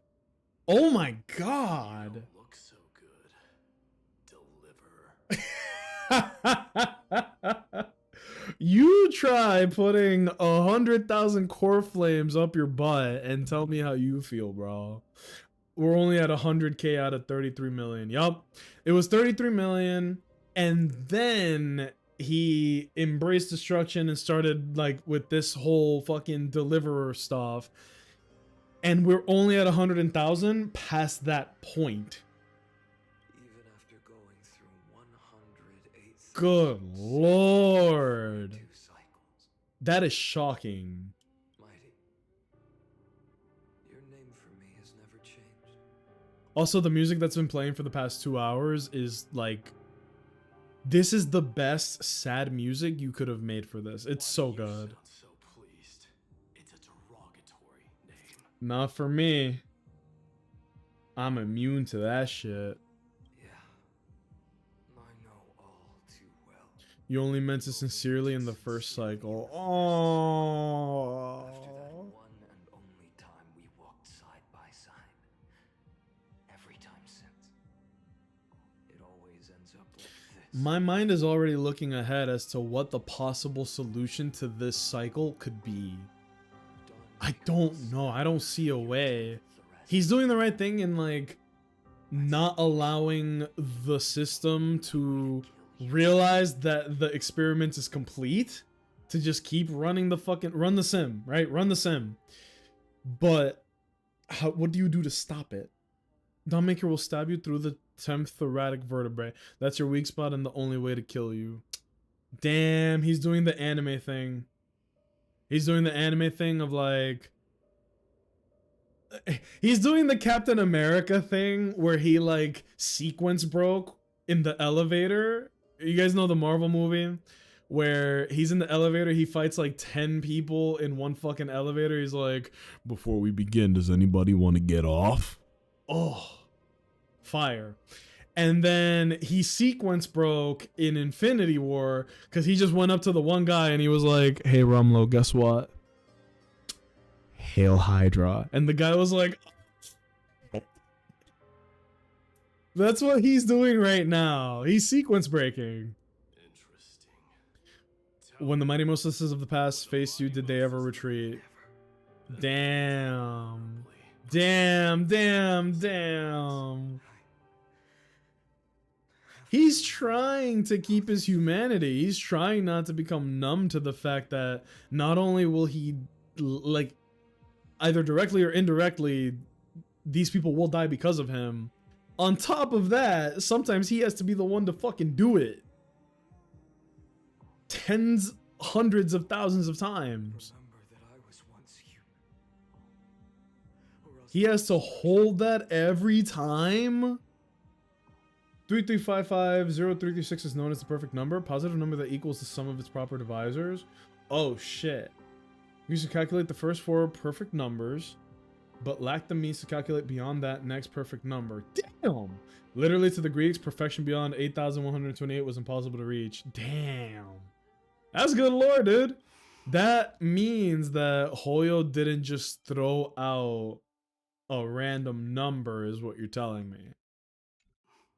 It is insane how deep they go with the lore.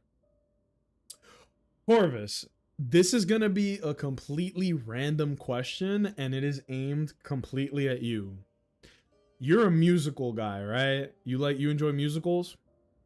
Have you listened to Epic the Musical on YouTube? We're talking about the Greeks, so I felt like it was only appropriate. Also, dude, I watched the Superman movie, and during that, they gave a commercial for Odysseus, the movie. And I was like, that's gonna make $800 billion. Making a modern day movie about Odysseus. Fuck. Why didn't I think of that? Yes, I have. I've listened to the whole thing front to back like 4 times already. Every song involving Hermes is my favorite, but Poseidon, despite his treacherous ways, he kind of steals the show a bit, right? In 3 of the songs that he's in, pretty fucking good. What are your favorite songs for that? It's so good. I feel like it was tailor-made for me. I understand the feeling. Fellas, like, even if this may not immediately appeal to you, look up Epic the Musical on YouTube. It's free. It's whatever has millions of views. Take a fucking look. I'm gonna be very honest, I'm not often like a musical enthusiast, musical enjoyer, but man, it's so good. It's so good. There is one song called let me make sure I get the name right. I think it's just called Wouldn't You Like, right? With Hermes. Oh baby, yeah, it's just called Wouldn't You Like. It is so good. Listen to that joint and then come back here. Go watch the whole thing. Oh man, one song by Odysseus where he questions whether he should kill Hector's son or not stays in my mind. Dear God, it's, yeah, like, right, it wastes no time. Every song right from the beginning is crazy. Also, side note, but they started making Greek memes that was like, Imagine you're in the Trojan horse with your homeboy and he's looking at you with a helmet on like this. And you have to not laugh. Like, that's, who is this joke for? Who is this like hyper specific joke for? I'll keep that. Ugh. The internet has some redeeming aspects to it, I guess. Damn. I'm glad, man. I'm glad. I felt like you would know Epic. So I'm glad that I got it right on that, you know? Oh man. It's really giving us like one-on-ones with all of the demigods. We talked to Aglaya and Tribby. We talked one-on-one with Cypher. We talked with Mighty right now. This music is breaking my heart, bro.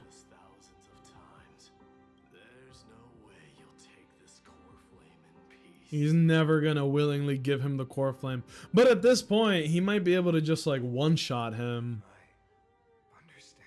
He's fought him hundreds of lifetimes now. Hundreds of thousands of lifetimes now.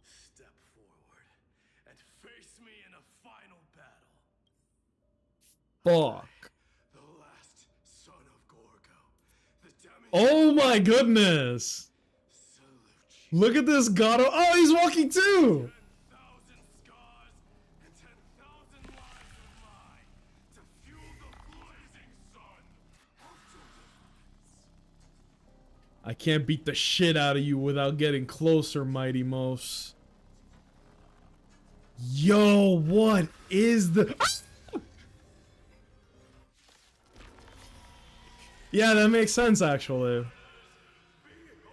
This is so fire. This is him actually tapping into his fucking Titan. And it makes sense.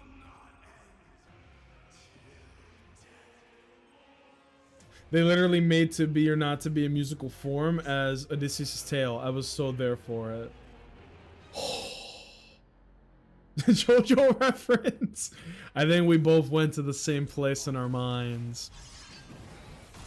If this was my version of Mighty, I wouldn't be too worried, but the story version, I don't see how you win this. He literally oh, well, okay. For the sake of fairness, let us go to a vaster battleground.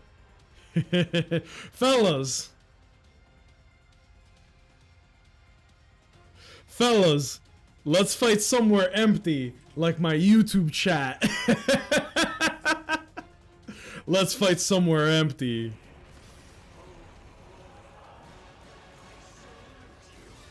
Dude. Okay, but this is actually so epic.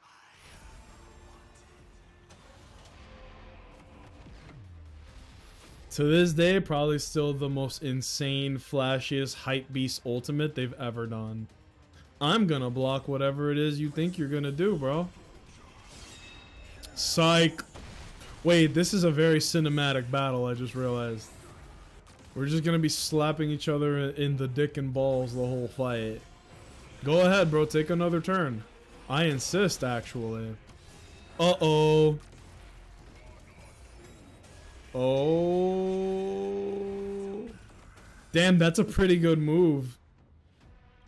I hope I have something of a similar nature that I can... Hold on! But how will you deal with the second meteor? What kills me is the final has 1.2 million core flames in him, and Mighty knows that and still goes, bet, don't freaking fight me. The fact that he is so stubborn, he literally goes, you've done this so many times, you know what I'm gonna say every time. Run the hands, right? I will never willingly... I will never willingly give you this core flame. You're gonna have to fight me for it. Blast off! Really is the coolest ult in the game. Wait! It just kept me in this form. That shit said, no, hold on, just stay like this, actually. Well, he is juiced up with like 1,000,000 core flames. So I can only imagine, like, bro, this does not matter. He is so loaded up with core flames, it's like he drank 2 Red Bulls and has achieved nirvana. He ain't coming off of this high anytime soon. Oh, hell nah. You really gonna hit me with that? Parry! Anime! Oh, that was good. That was good. You only need 12 core flames to get ult in content. Oh, baby. That's good. That's very good stuff. So we get to the point where we essentially have to kill everyone we met to this point was crazy. The fact that it is thematically appropriate to fight a boss we've already fought because our homie is now embodying that boss is good. I was like, we've never had to fight Mighty. What are they gonna do? Right, the Titan of Strife. Odoi?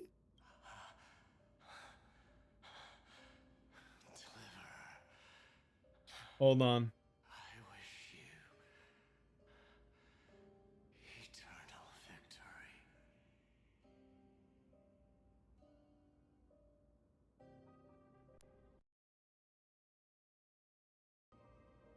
Sorry.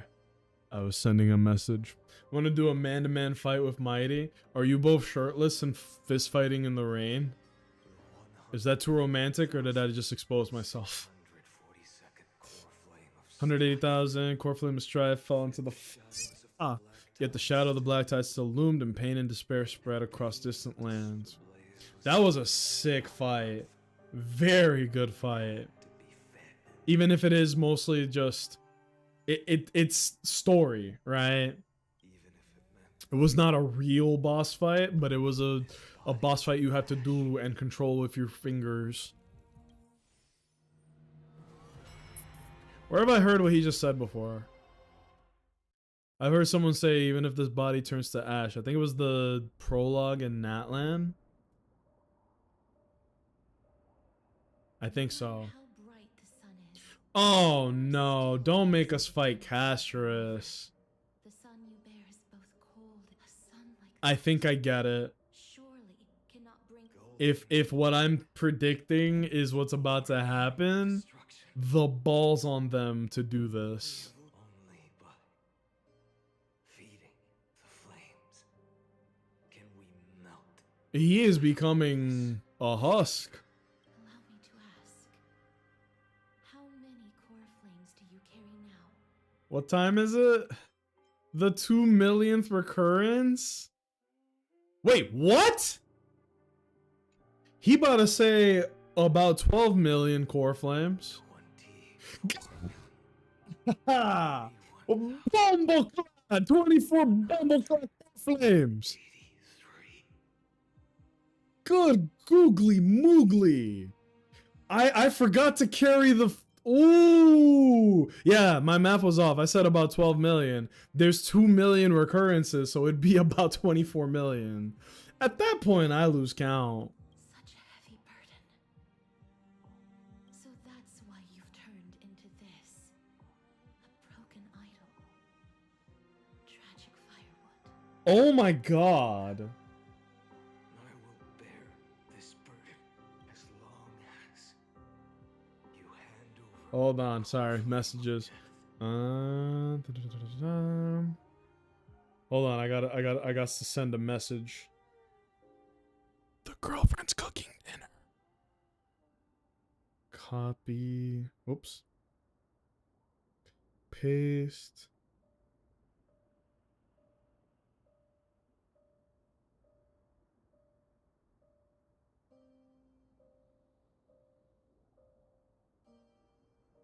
Oops.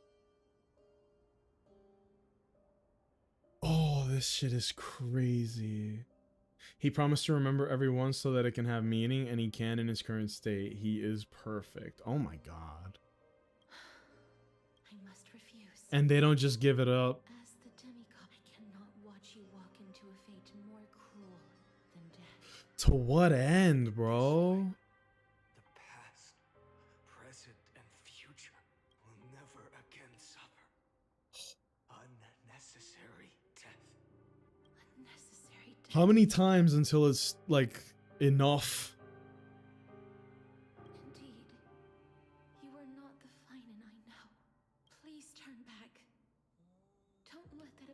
At least my realm can still become the fragrant bed where you fall asleep. Nope. It seems the clash of blades. He's gone too far now to stop. Painful. Wow, this is good writing.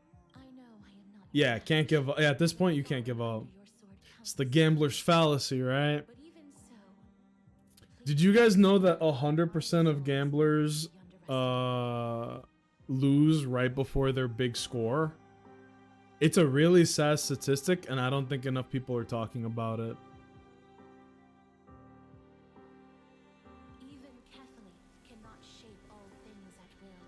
No one can shoulder the balance of life and death alone, not even a god. Precisely Yes, I'm a prime example. Get back on that horse, brother. to overcome the trial. Don't actually, please. I am the hand of shadow, caster. Deliver from days past. Please turn back. Dude. Do not disturb Dude. these fresh flowers in their muddy depths. Who is here right now? I need a roll call. This is fucking crazy. I called it, right? As soon as I saw Casterus next, I was like, oh no. What other playable demigods do we have? We technically don't fight Anaxa. We do technically fight Aquila, and that would be Hyacinth. Oh, don't make us fight Hyacinth. That is fucked up. Oh my god. I will still fight, defending what hope remains. I don't think there's any feasible way to lose this. He's Red Bull maxing. Good lord. Yeah, when he's just John Finon, it ain't much to sneeze at, but once he fucking powers up. Also, he is evading all these death mechanics. Have you noticed? Must transform my soul. He keeps transforming and defying. I just stole your soul, lol. He's like, no, actually. I reclaim my soul. You can't have it. Good lord.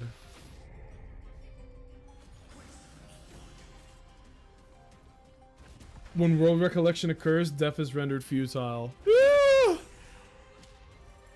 Including in-game, excuse me, in-gameplay deaths. Look, see? I can't keep him here.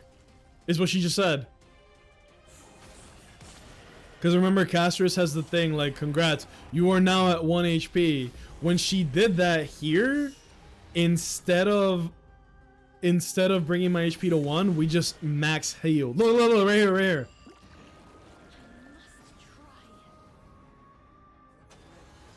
Oh my god!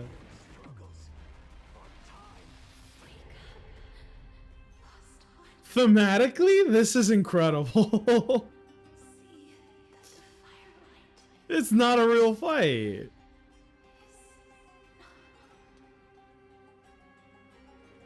Holy.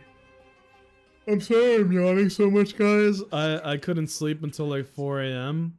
and then I only got 4 hours of sleep because I had to do my student orientation today. So if I'm yawning, it's not because this isn't incredible. It's because I'm on low battery today. He had burned the fragrant field of flowers. He is beyond the realm of death. He carries millions of Burns worlds. It should shine upon all. Dude, I bet his dick is huge right now. 2 million. In all seriousness, like all the jokes and stupid jokes aside, like the weight of this is unbelievable. 24. He keeps killing, and we've skipped ahead too. When he killed the mighty that we got to be a part of, gameplay wise, he was at like what, 100,000 was it? We are now at 2 million. As if even the deepest abyss of primordial chaos could be burst. She said it well. All he is now is just like driftwood that just keeps burning and burning and burning. 29 million until, oh my god. The 4 millionth eternal recurrence. Oh my god. We're back to the millions again. You're here. You're still lingering. Deep within me. That's a good thing. The hero inside, yeah. Okay, hero then. Haven't completely abandoned hope. Good lord. For a miracle. For the true healer exists. Low battery. It must come from beyond. If it's just a traveler with no Right. thoughts are wavering. Uh-oh. But even within the gods' cold calculations, never forget what set you on this path. How many times has it been? Say the number. 4 million. Exactly. Then that blaze inside of you must be burning hotter than ever. He can barely speak anymore. When I first forged the 12 core flames into one, I had the same impression. The destruction. A power unlike anything before surged within me. Violent flames ready to tear my body apart. He can barely speak. And consume this world, this wretched prison. I thought that was it. The ultimate power. would He's almost he's hitting Gaara notes right now from Naruto. He's hitting the Liam O'Brien, slow and pained. And yet no. This fragile body holds a God pack of damn. 8 million core flames. I suppose it won't be long. Perhaps just a fleeting 10,000 years before it's reduced to nothing but charred, crumbling bones. Okay, Words reduced answer me this, because we didn't get a straight yes or no because I hadn't reached that point. Is that why the Flame Reaver looks like Finon? Is because it is him after he has completely like... To equate this to another video game, is this when he basically hollows out like in Dark Souls? Where you just give up, where you just burnt out, right? Keep playing? I appreciate that answer. That's a good one. I'm assuming that's what it is. The Flame Reaver looks like him because it is when he has completely burnt out. Well, no fucking wonder the Flame Reaver was that strong then, too. No. I've already found a way to keep the cycles going. Yes. Mind sharing it with me? In every new cycle, a new me is born. Right. He is not Finon, he is Kaslana, but there is a Finon in this world. We literally saw him kill himself.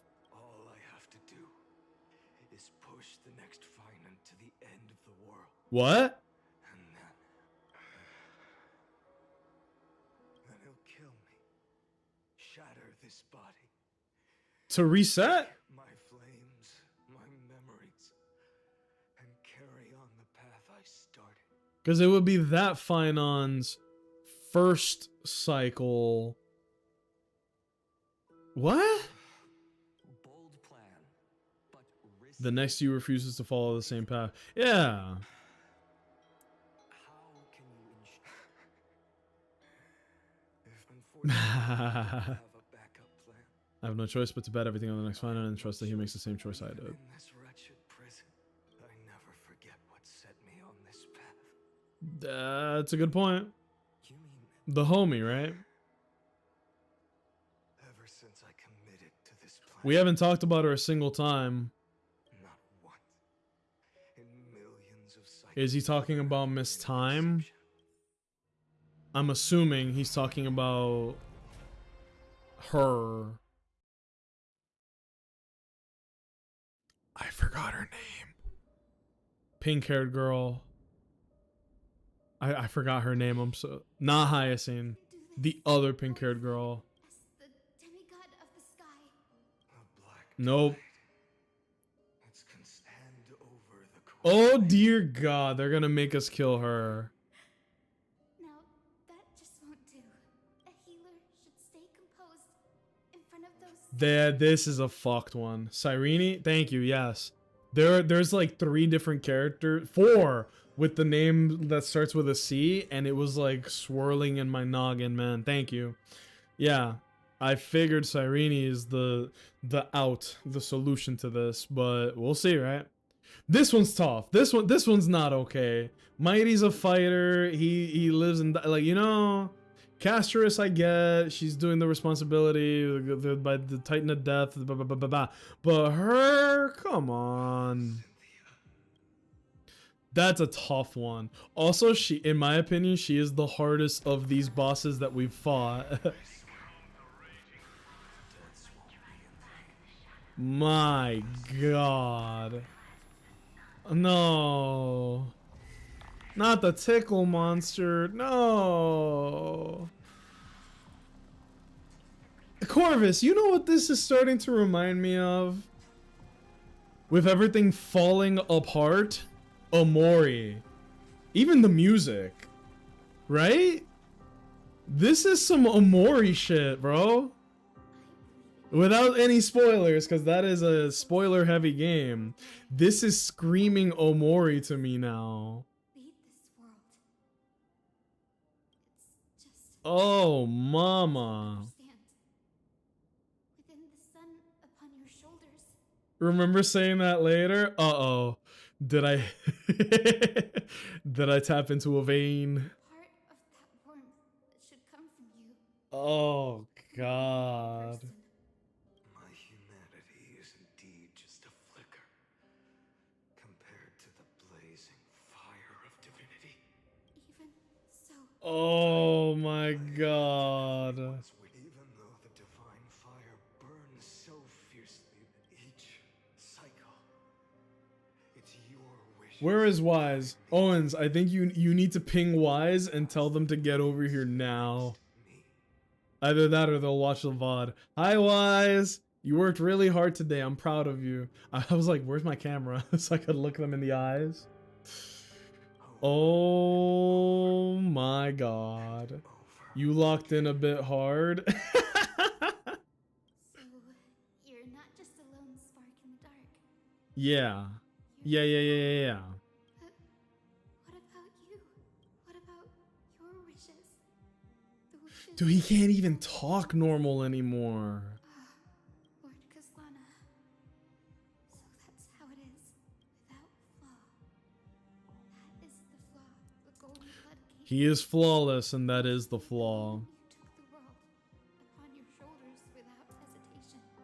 You lost the chance to ever. What is this track? This track is like, excuse me, 100 emoji. Did the Flame Reaver ever talk? Literally no, up until he fought Finon at the very end. Wait.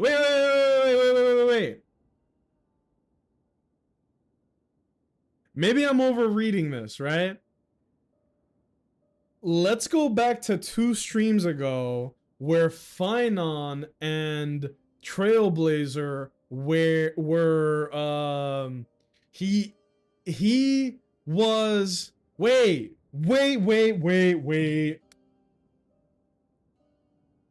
Critical thinking happening.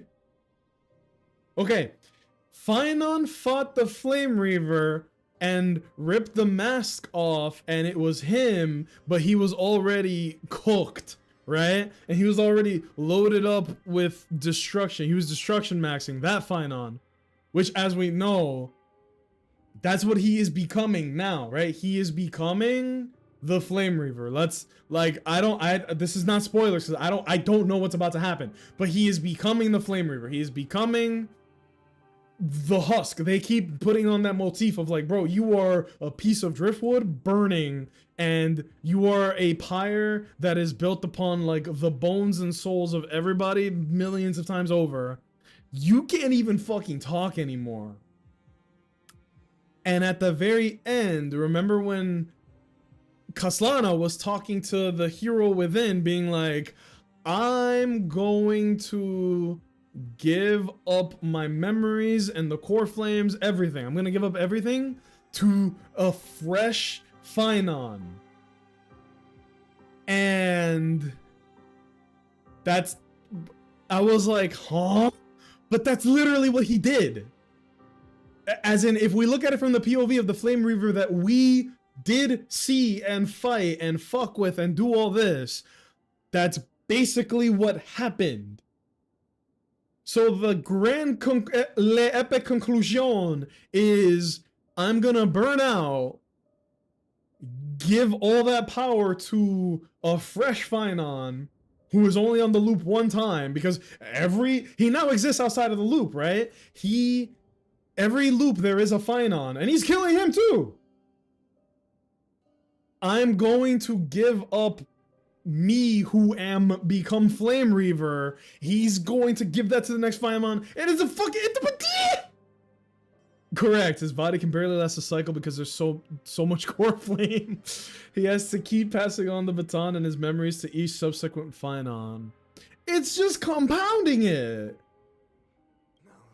So the Flame Reaver we saw was this Kaslana already at the end of the cycle because he's already like husked out. So he needs to reset like a system reboot to on the next fresh Finon.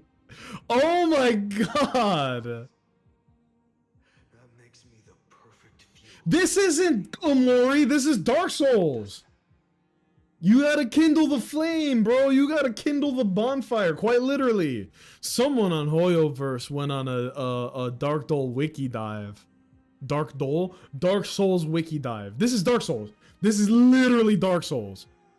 You become the next Lord of the fucking Kindle the Flame man, but you have to burn out your own humanity and your power to do it. Still believe in you. Oh my god. The only thing I can do is become one with Her tapping into the Sky Titan is badass because that is a crazy boss. Real shit, that is a strong ass boss. May they bring Amphorius, a rosy-fingered dog. Finon killing the Reaver makes him become the next Reaver. Yup. Yep. Though the light has grown dim, Oh, fuck it. Emergency tactics immediately. still lingers. Deliverer, please, open your heart to me. Fuck it, we ultimate. After one margarita, we ultimate. What? After two margaritas, we ultimate. Bam! After 3 margaritas, we ultimate. We open the door, we breathe in fresh air, we press ultimate. Oh god, don't make this sad. This is strictly business, madame. Oh my god. Coronal Radiance. What a good track.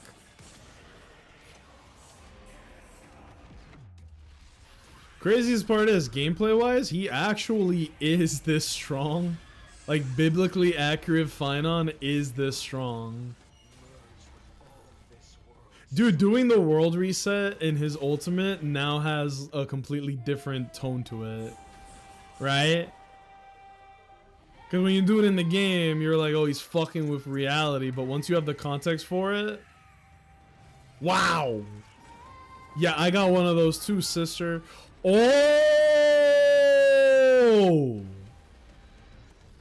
That is the biggest number I've ever seen in my life.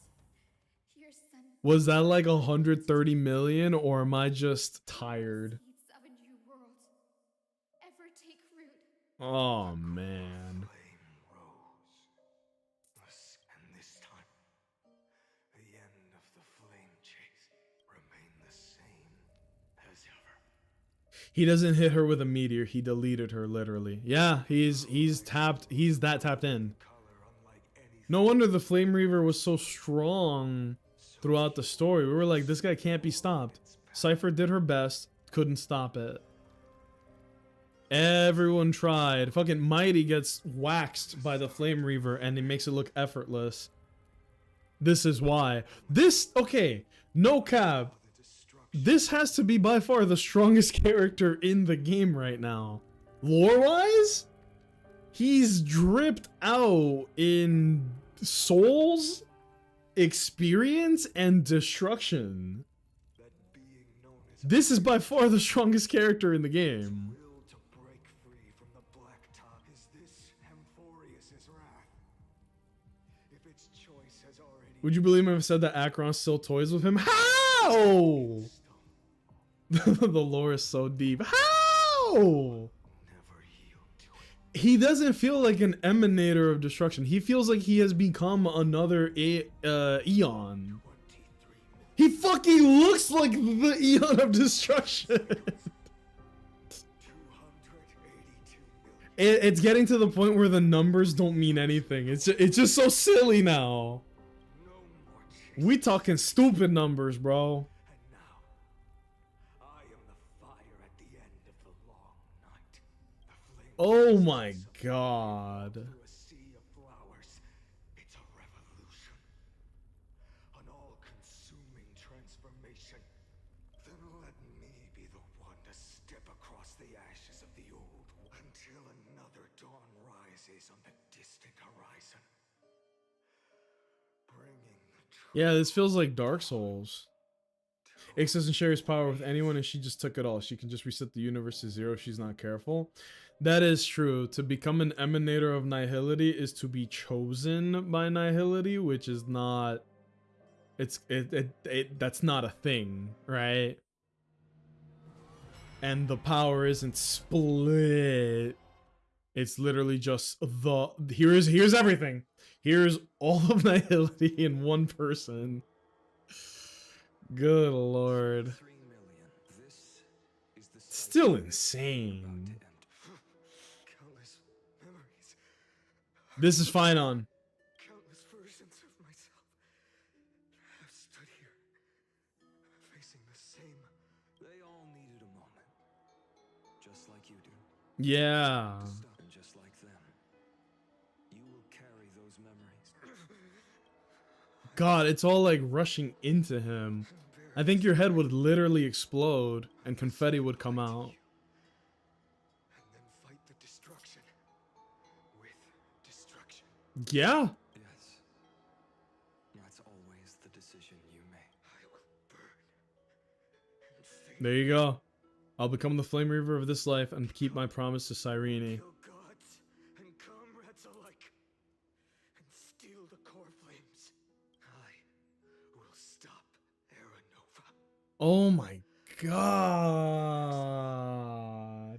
And make This scene in Ides Elysiae is what happens every time he passes the torch to the next Finon. lifetimes. Yeah. We're finally, this is like maybe the second time that we've seen this perspective, right? What happens after everything ends? You kill Flame Reaver, absorb him, and reset the universe. It's this scene. Looks like you're ready. It's Groundhog Day, but it's like Groundhog Life. You only exist in my. Do you The dreams you had as a children, the delivering the prophecies were... You finally found him. My guy. Friend. I don't have an answer for that, my friend. I'm sorry. I was supposed to send you. Yeah, MC is here. No. If Iron Tomb is born from Euphoria's fate, then it will bring ruin to the worlds beyond the sky, all the countless lifetimes you spent. And for the sake of defying that. God damn.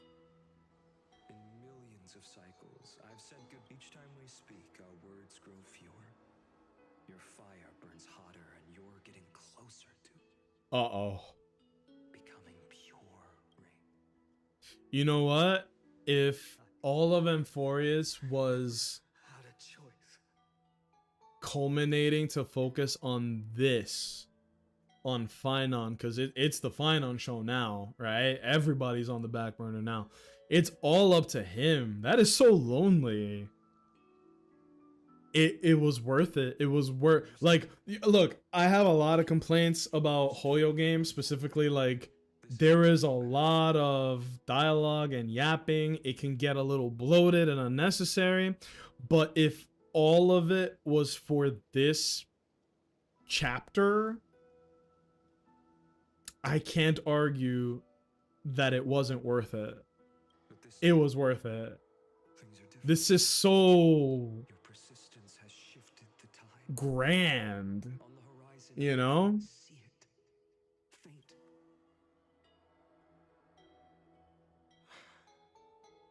Turns out I kind of wish I had gotten a warning from the game, like, hey, you're about to go into like a long ass cutscene, cause my stomach feels like it's on fire and my girlfriend's having trouble cooking. So yeah, In that first timeline, you and my right. What weighed more than the fate of the world? The deliverer card. and when But it was the future that was weighed, not the sought from me, present or even the past. what am I saying? When buried me deep and chose another path, the fact never changed. Even if you buried me deep and chose another path, that fact never changed. You have a whole adventure only to learn that it's only 133 millionth of it. Pretty much. Try again. When you And how long that fucking adventure was to us, the answer you it was tens of millions of times to him. do you still remember it? Bruh. Remember the past. This is a certified bruh moment. Hero, what weighs more than the fate of the world? You know what? Now my stream title actually feels weirdly appropriate. Hold my hand. I don't know where we even are anymore. I stumbled my way into that stream title like I'm Mr. Magoo. What weighs more than the fate of the world is the resolve to shoulder an immutable past and carry it into the future. Good. Then Trailblazer, my friend, my comrade, you arrived in this strange world And we're bound by its cruel fate up till this very moment. danger. You never once backed down.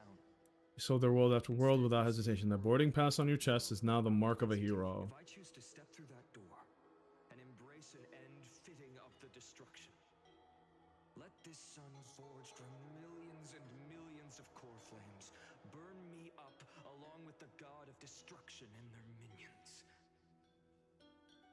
Then the world we leave behind, this world, my home, where hope still lingers. Will you take on everything we've carried? Return to the beginning. Stop the birth of Iron Tomb, save the world we love, and rewrite its doomed fate. Well, here's something different.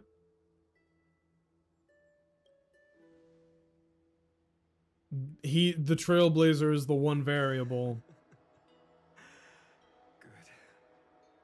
In that case, It's your job now. I'm gonna do one last thing before that to feel better. with flowers. Oh, nuts.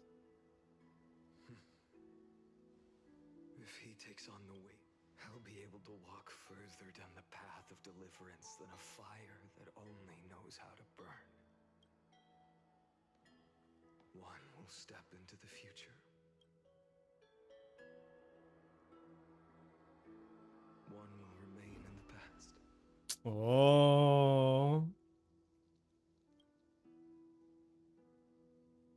If I can strike down the gods with Dawnmaker, perhaps fate's deadlock can be broken. And if you can stop Iron Tomb from ever being born, then these 30 million cycles will have not been in vain. Bruh. It's time to put our teamwork to the test, partner.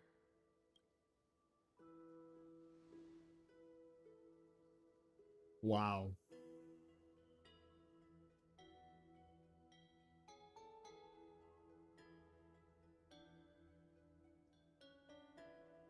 Leave the world to me, Finon.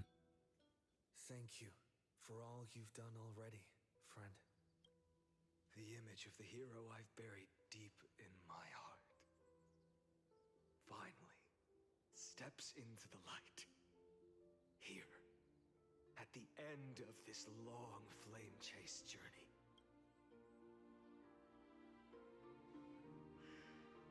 Cyrene, a page never seen before has just been turned. There you go. Lend me the power of time, and send this hero back to the origin of time. Back to your side. And I will walk the unfinished path, just like the countless versions of me before. Sheesh.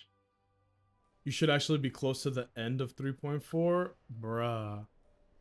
it felt like I was having trouble knowing when I was in 3.4. Now you're telling me we're near the end of 3.4.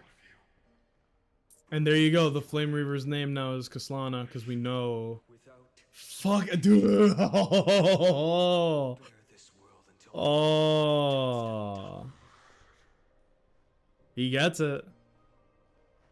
remember this moment. Remember your friends who never lived to see the world's end. Remember their final wishes. Look at him. Remember their final wishes and let the purest rage in your heart Look at his eyes. out of those wishes. Let it consume you. Fuel you. Fine. Before I forget, I'm sorry, I didn't mean to press that. Before I forget, I need to get this song. Coronal Radiance.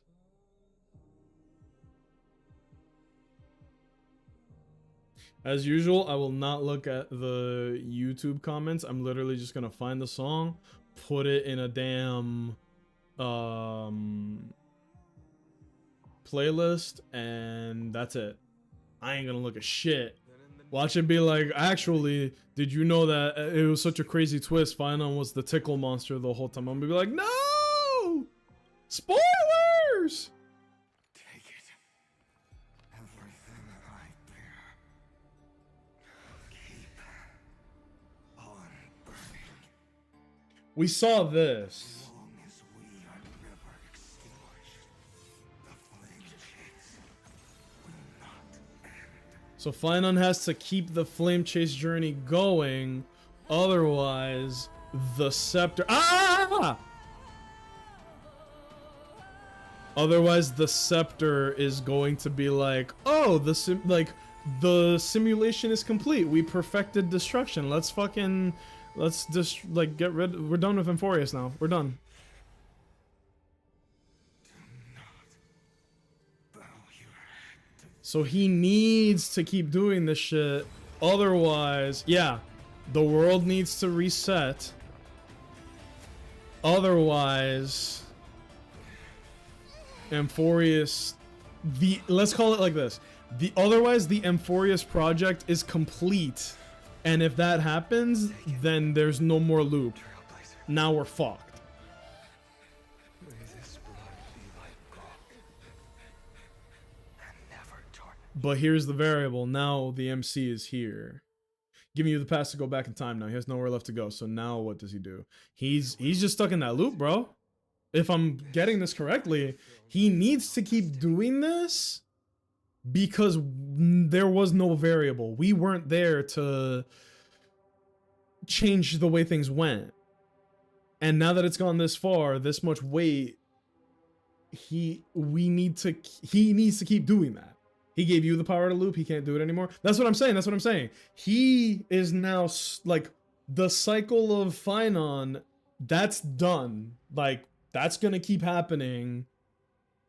The prophecy Means nothing to me now. It belonged in the hands of someone far more fitting, someone like you. Okay. The one bears chaos does not belong to a single person. It's the embodiment of the mythical Catholic and a symbol of all heroes. as the prophecy We are now the world bearer. bear the blazing sun until the pale dawn. May the name accompany you in place. So wait. So then,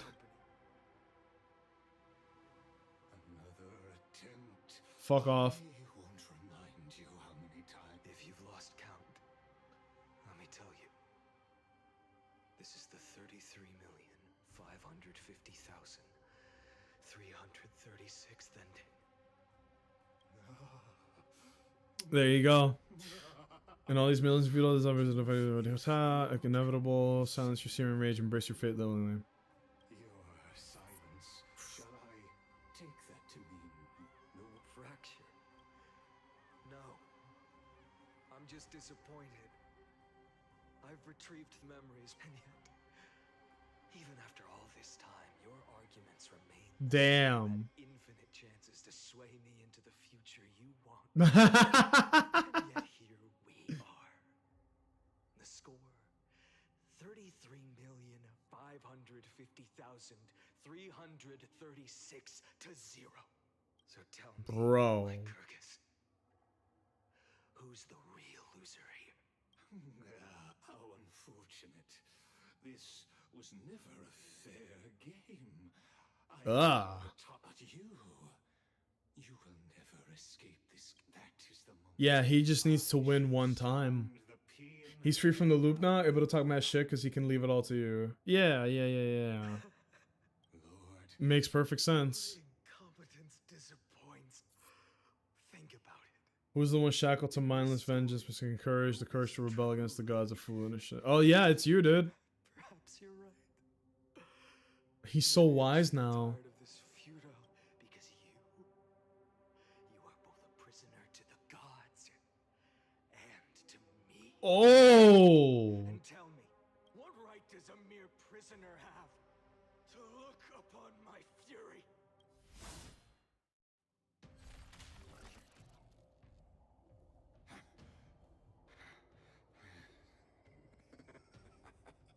Of course not. But I am tired of being measured against a worm the gods keep as a pet. Yeesh. Listen well, creator of destruction. This cry comes from all your abandoned creations. In the 10th cycle, I drove Dawnmaker through the heart of every Titan. Damn. Golden blood ran down my fingers. Divine fire seared through my nerves. In the 10,000th cycle, my former comrades had all become my enemies. The endless slaughter dulled my...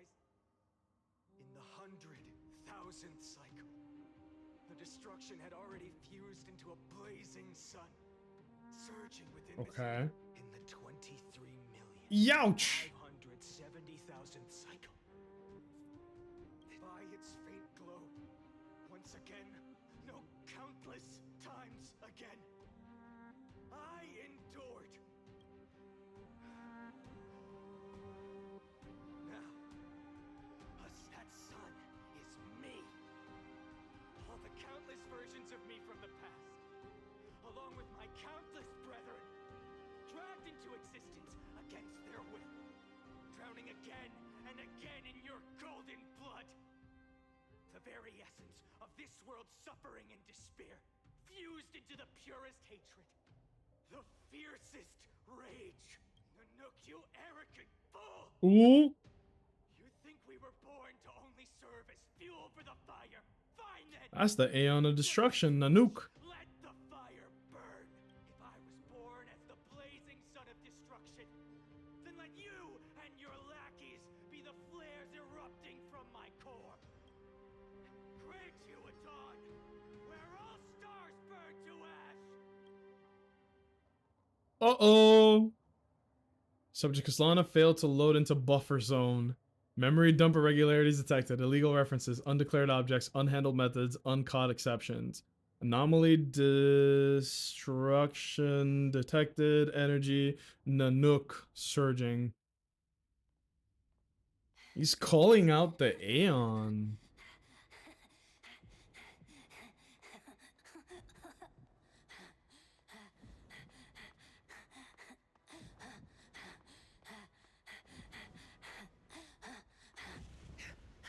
Well, now his trailer makes sense. It did like 2 hours ago, but damn.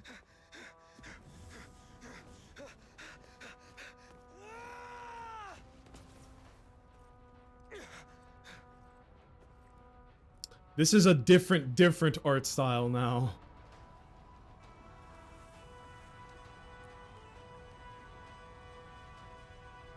Oh! Are you ready, Nanook? What? Brought you destruction!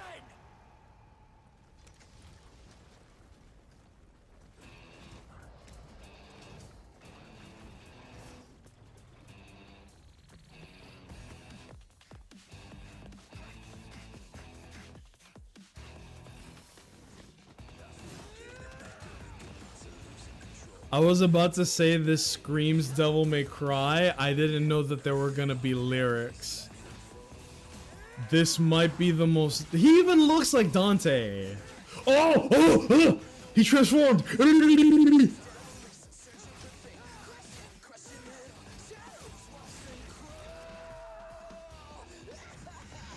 Hey, I didn't expect this.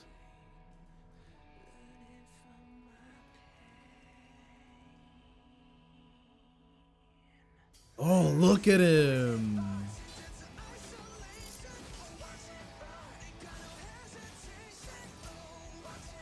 I didn't know we were in for this.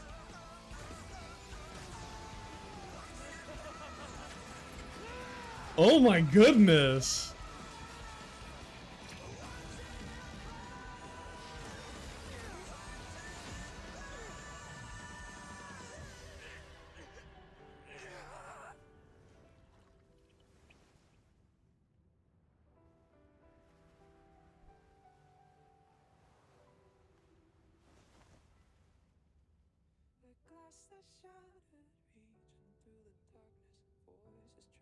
Oh, look at all the bodies.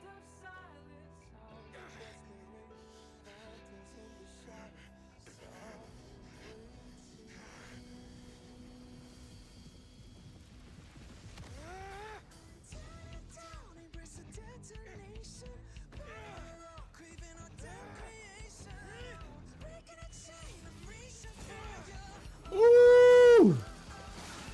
Woo!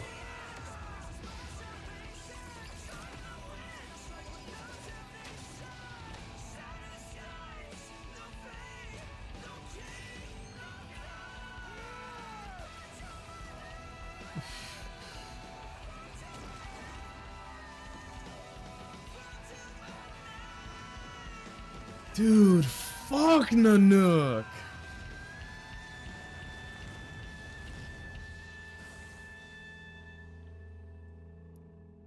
Wow. Wow. Wow, wow, wow, wow, wow.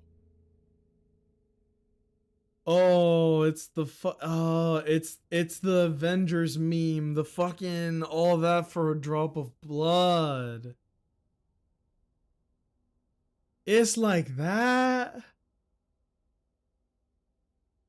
Oh my god.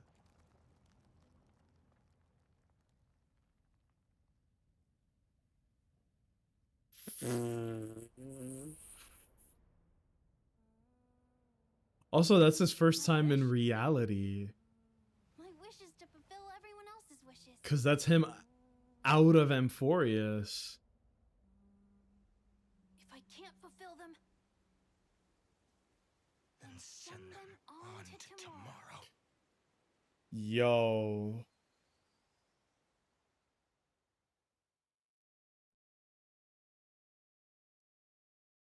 Dude, that was amazing. heart harbors wrath. You yearn to destroy everything. It is born iron. The possibility of new past being born is ended. It burns away all in the cosmos will rule that the rule of the cosmos be destroyed. Iron Tomb is your name, Lord Ravager to destroy the erudition, born in the experimental grounds of Aeons, Amphorius, destined with erudition to burn to cinders. I have prepared a present for you, Nakos 44496. It is a raft called Phenom. From the beginning of the experiment, there were 12 sets of factors incorporated. After endless simulations, only this one rose above the rest. Is a matter of considerable interest to me. This pure hatred, but There is another variable, nameless from beyond the sky, also a past strider of destruction. Give thanks for his arrival, allowing for us to turn once more. Fate has begun to turn. His existence will only become an unpredictable variable. Yup! This time to take the stage has come. Grow in peace until it is time to break free from your cocoon. As for those unwelcome audience members, you need not worry. If you do not mind, I will personally get rid of them for you. do not mind. I will personally.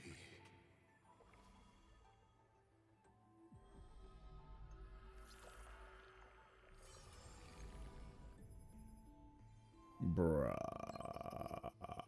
What?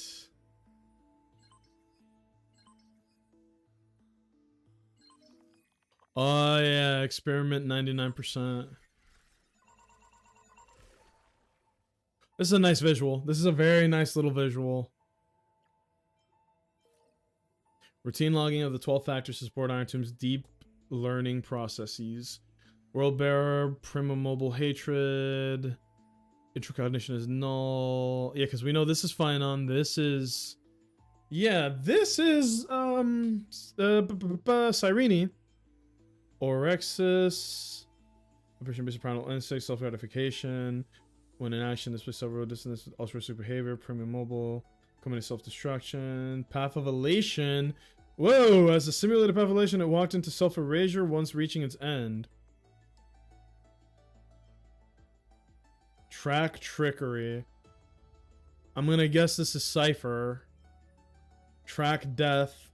Casterus. Death Titan, single entity split into symmetrical cells, becoming two factors. Two factors experience profound identity divergence. Reason. Logical. Reason? Is that an AXA? Locked onto problem solving, survival probability, electric signal. Uncover the truth. Evolution rate is extremely unreplicable. Behavior also demonstrated the possible self-destructive inclination of erudition when Path is seeking answers. Ah! Get fucked. Oh my god, there's so much more. An unlocked electrical signal. Appearance changed to Philia 093, but the mother body did. Yeah, I knew it! I knew it! Cyrene's mem. Initiate deep analysis of the target. Conclusion analysis. Error. Target loss. Oh, fuck.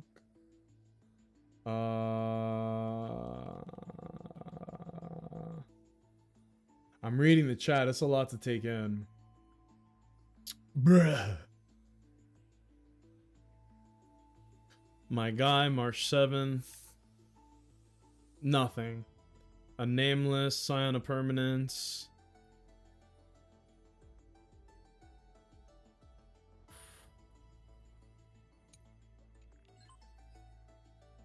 That's some good data.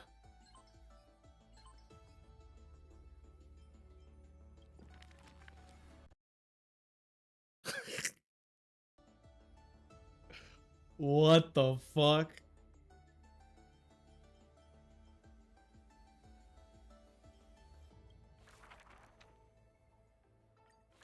This is a lot.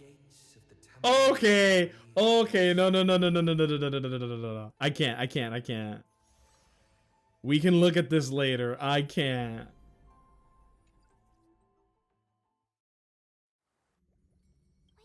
We haven't hit a cutscene in over, like, we haven't been out of a cutscene in almost an hour.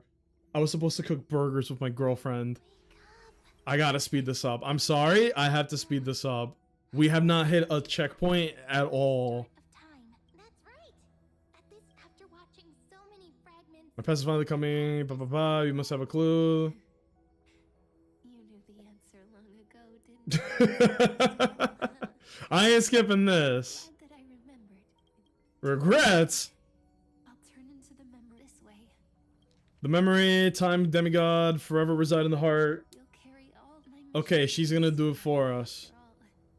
Across 30 million. Ah. And in the one after that. Alright, we're cycling now. That's what that was. Saying If all I never that, went to peace and become a part of my guy, but I realized I was gonna want to now take my hand, go. Find the future saying. It's time to go, my dear friend. Bruh. And may the days ahead. This might be the longest cutscene I've ever had in a video game. Just to, like, Now, take a step back for just a second. This is the longest I've gone without being able to stop. because of you. No way. Is this a meeting ordained by fate? Or a long overdue reunion? The whole time. Oh! Sweet Neptune! Cold, hard ground. Fellas, how do you guys feel? I quite literally, without exaggeration, feel like a smoldering pile of sneakers I feel like I have burnt out and become something new. Something far more sinister. My God. They're really beating us over the head with content.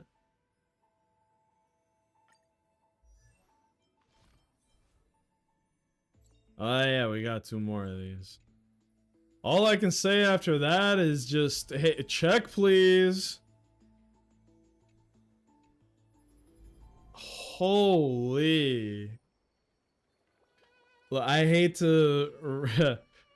Oh my God. I hate to end it like that, but where the fuck else would be appropriate to end it on, you know? I think we have to stop here. How do you guys feel? What's the vibe check? My God. After I played this, I felt so overwhelmed. I can't even read straight. I completely understand ending here. That was a lot. Fuck. You just hit the end of patch 2.4, so perfect timing. Woo! I thought, like, without knowing any of this, I thought that we had hit 3.4 when Finon was giving a big speech with Anaxa. Every time I thought we were in 3.4, we weren't in 3.4.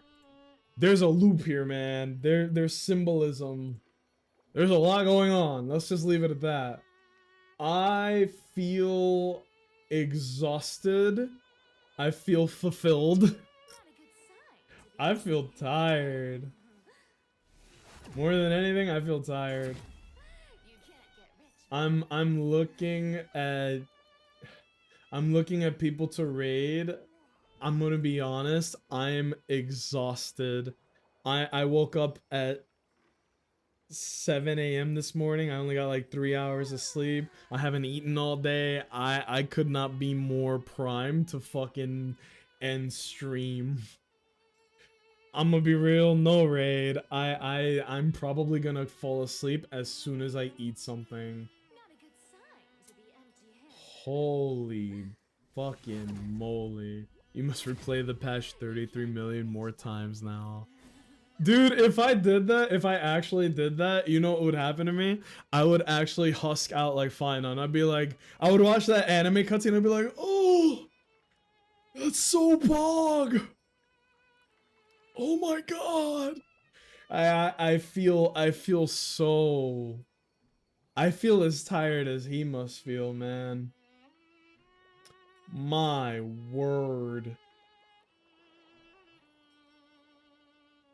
But alright, we gotta keep it pushing, right? We gotta... How long is... Oh, we gotta just end it here, bro. I'm gassed.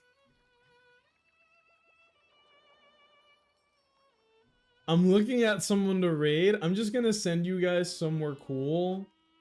And you guys can take it from there, okay? Gotchav? That was... Vaughn, were you there for that? Did you see that cutscene? Oh my God. It's been a minute. It's been a minute since I felt like this.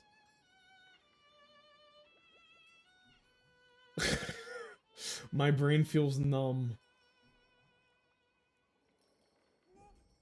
I'm looking for raid targets, man. I don't have it in me. Every time I was here, it was mostly dialogue. That's Star Rail, baby. You know what? No raid. I'm tired. I need to eat something. Corvus, Vaughn, Owens, Link Hunter, all of you beautiful people in the chat. Thank you guys for hanging out with me tonight. Tomorrow's Friday. That's a free space. If I feel so inclined, maybe we do a little stream. Maybe we do something stupid, you know? Maybe some Dying Light with beautiful people. Who knows? I'm a wacky guy. I'll do anything on a whim, bro. I'm whimsical. But seriously, guys, thank you. I hope you guys enjoyed the stream today. I feel overwhelmed. Tip your waiters and waitresses. Hug your loved ones. Fucking get some food. Everyone can clock out. have a wonderful evening, and I'll see you guys on the next one. If I don't stream tomorrow, special stream on Saturday. Keep your eyes out for it. And then the Goofy Movie Discord night, the first of many to come. Have a good night, everybody. Peace.